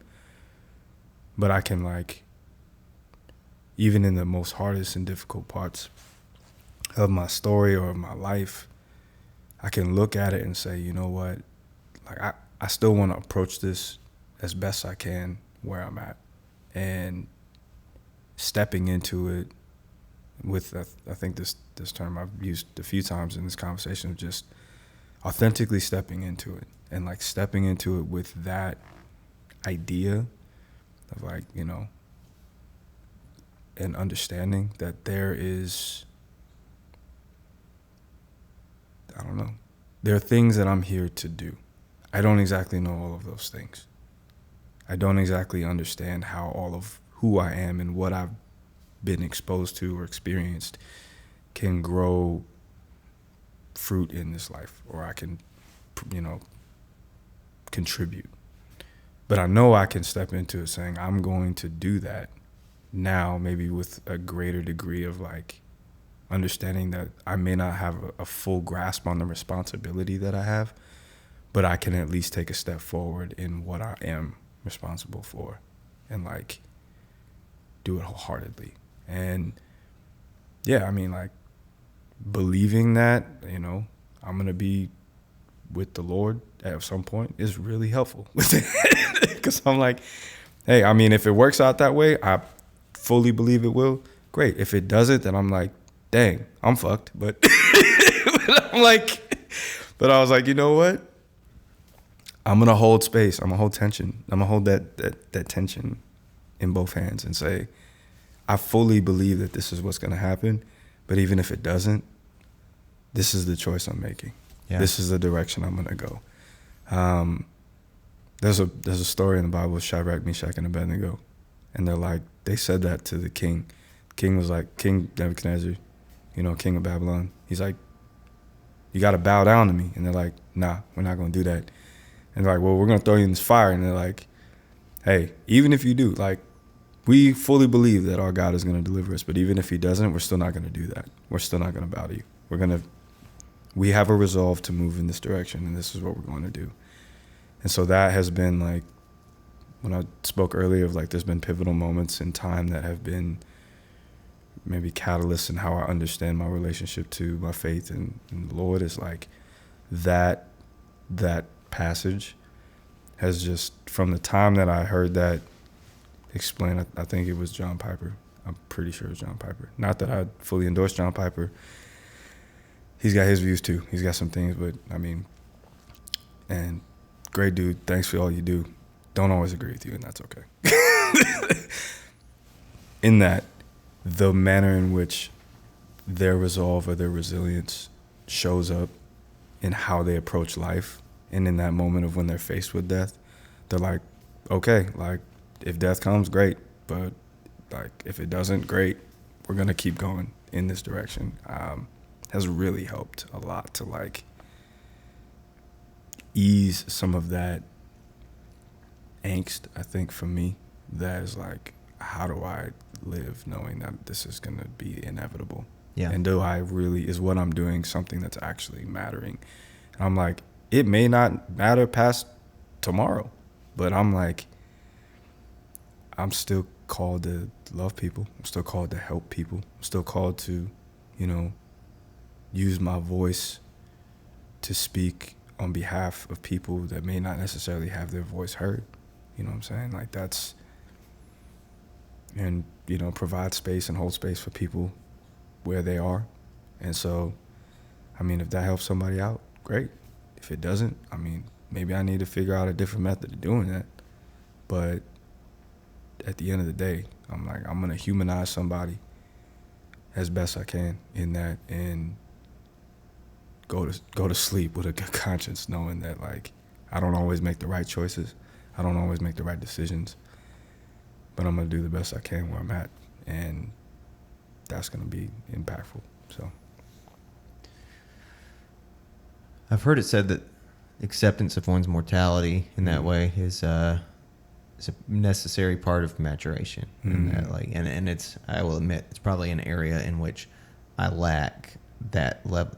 I lack maturation, because I do still find myself horrified by mortality and by the knowledge. I'm shocked every day that we can function this way, knowing that that we are mortal, and that eventually this will end, and then I don't know, I see an older creator, like a celebrity type in the news or something, and I'll see them and think, wow, at one point they were 31 years old. They were in their prime, and they were erupting onto the scene, and they were killing the game.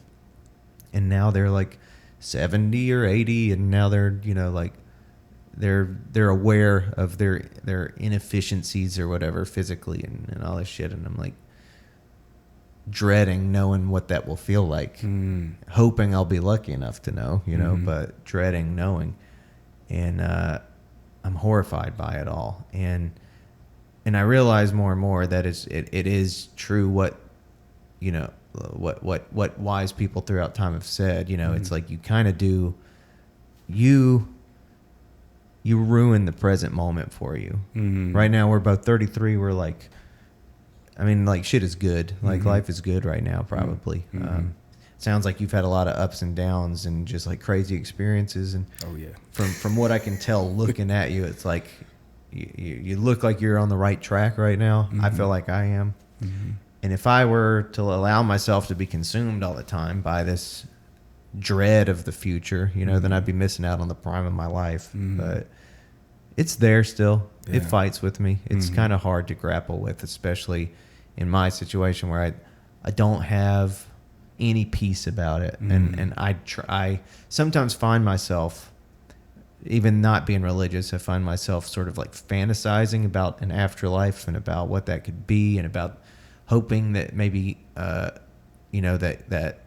any atheistic thoughts I might have are incorrect, and that like there is a God or something. I find myself hoping that that's true, but fearing more so that it isn't.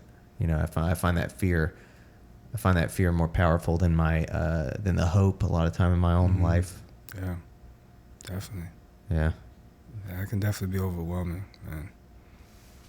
man. It's just one of those things, man. But yeah, you have mentioned authenticity a few times. What does that word mean for you? I would say in living, I would say there's the wholeness. I mean, you mentioned ups and downs. Being able to, I think, hold both of those things in both hands, like open-handedly, and say like,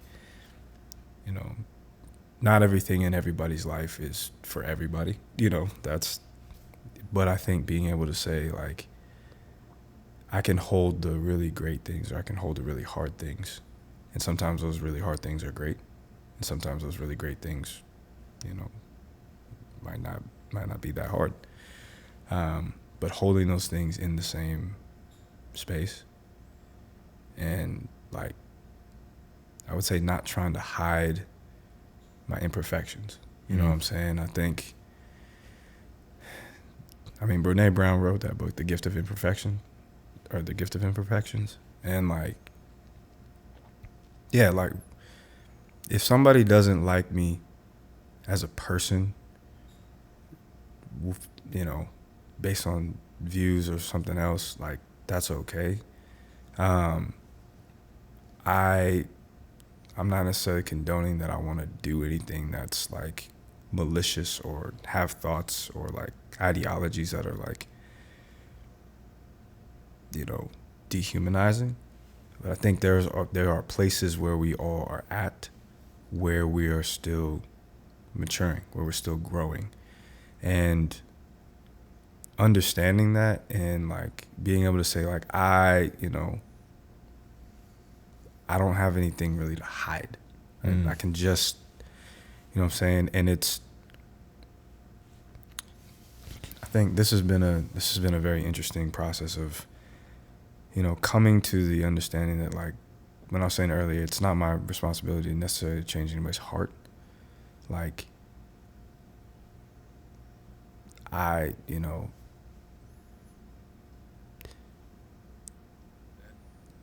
heart too is something that's like still being shaped, still being formed, still having like, I'm still growing in my mind. My mindset 10 years ago, at 23, living in AZ, was completely different. Oh my gosh, like to a T. But like authentically living and being authentic, I think is, I'm acknowledging that like I don't have it all figured out. I also don't know everything, and I also don't need to necessarily know everything in order to be vulnerable and like open-handed. And I think recognizing that I have shortcomings and flaws and limitations, and those things, as difficult as they may be to like deal with and maybe on a day-to-day kind of confront, owning those where they are right now.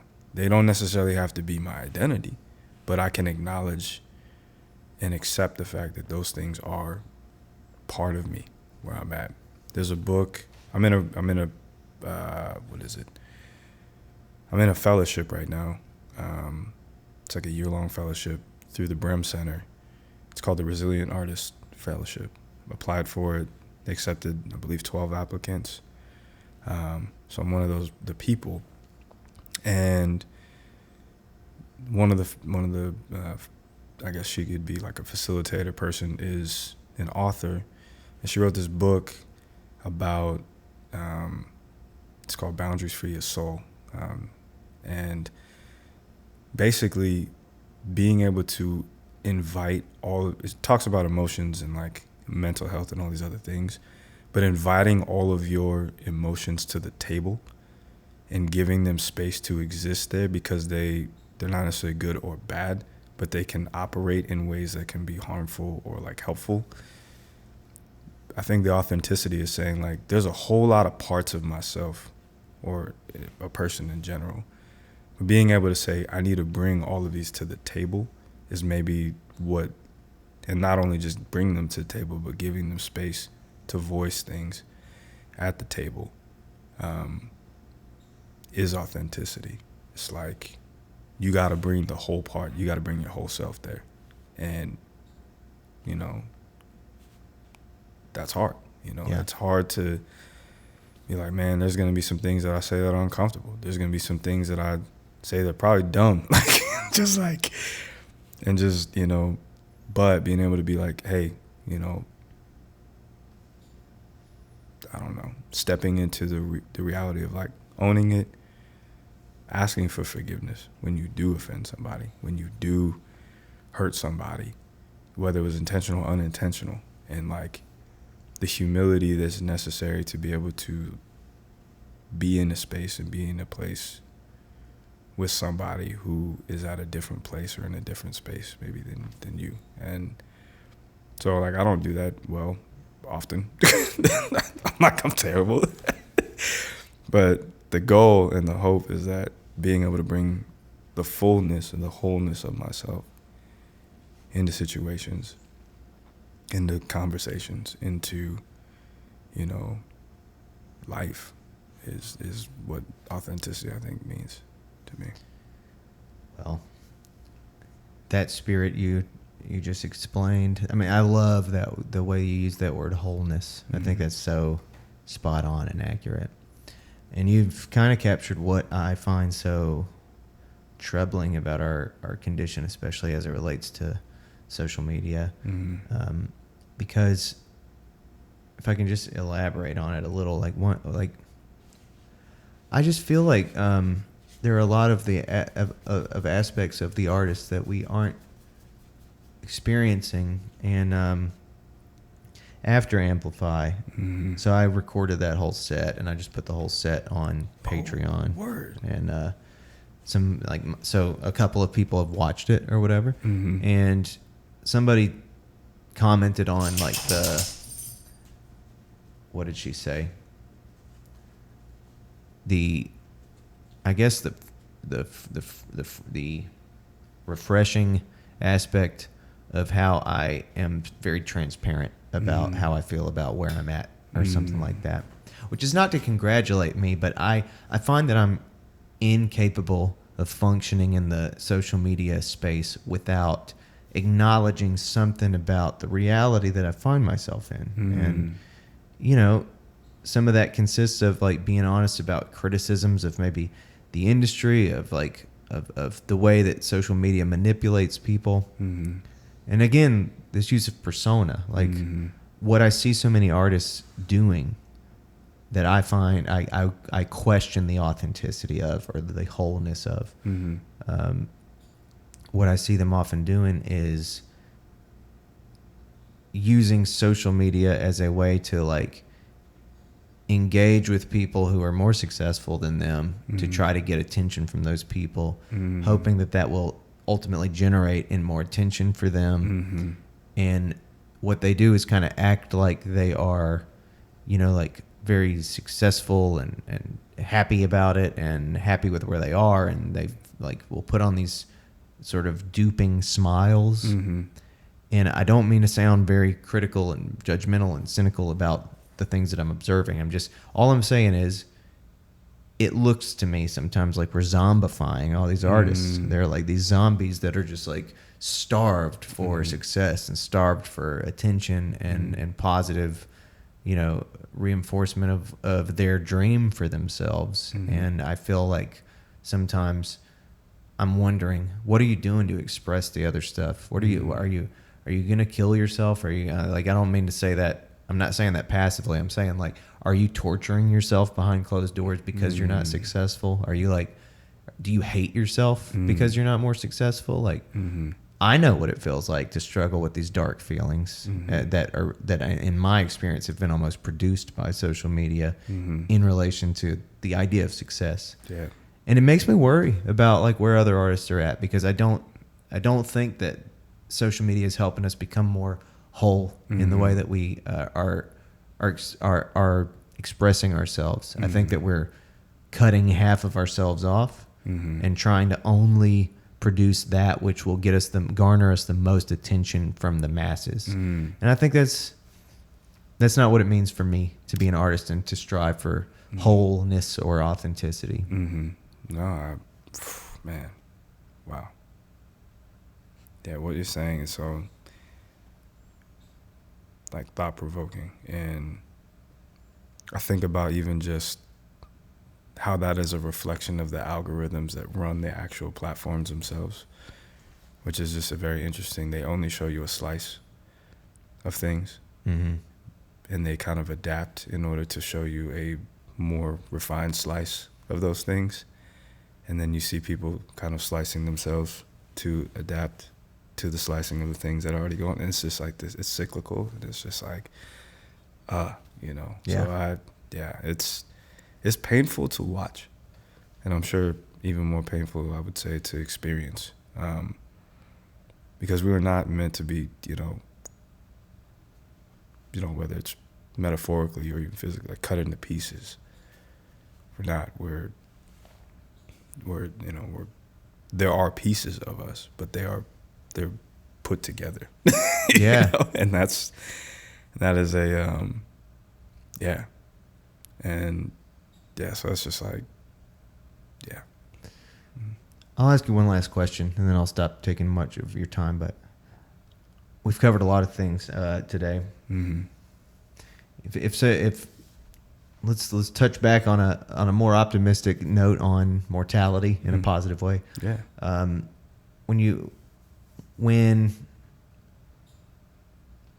If you can look forward to your legacy, and if you can look forward to looking back on your life, what do you hope that that Spencer Aubrey's life, you know, like what it was meant for, what it curated, what it created? What do you hope that your time and what do you hope that your mission here on Earth is for, and what you accomplish throughout that time? Yeah, man. I really want. It's cliche, but like that I love the Lord, and that, you know, I think that I cared about and invested in, you know, people who are marginalized, and like worked toward trying to provide space for them to not be. Yeah, man. And like, and building bridges. Like, I've been building bridges. I grew up in a predominantly, you know, white context in the schools that I was in, the classes that I took. You know what I mean? I was always that kid who people were like, "Can I ask you a question about black people?" And I was like, "Of course." Like, or there were times when I was like, "Hell no," because like I'm tired. But for the most part, you know, being a person who's had to be a bridge, like for communities, for stuff, you know, for politics, for whatever, and just. So I think I want people, if, you know, one of my old mentors, he actually had us write a eulogy a long time ago. There's a group of us that met at his house on a weekly basis. But yeah, he, as an exercise, he had us, you know, eulogize ourselves. And it was like, yeah, what do I want to be known for? Is like, did I have compassion for people, and did I love well, you know, and in whatever I did. You know, whether it's relationally, whether it's, you know, vocationally, whether it's, you know, as an artist, you know, in all of the aspects of my life, was that something that can be pointed to in spite of all the things, the flaws and everything else? Like, did I love well? And did I pour myself into doing that? And I think that's what I would, you know, want to be known for. So. Well, I think it's a good note to end on. I want to tell you that this podcast, this space is not a one and done kind of thing. This is a thing that is meant to help build more, not just relationship between me and my guests, but also like those people who care about the artists of this community, of our local community. They watch this and they tune in and they pay attention. And so I feel there's so much to the things that you say. There's so much more that we could dig into in terms of like some of the stuff you just touched on, like more religious stuff, but like ethnicity stuff and music stuff and creativity. There's just plenty more for us to like talk about over time. And so let's just make sure you come back sometime and let's like keep talking about shit. Absolutely. I would love to. Awesome. Well, Spencer, Aubrey, thank you for your time today, and looking forward to next time. Thank you, Tyler. Alrighty.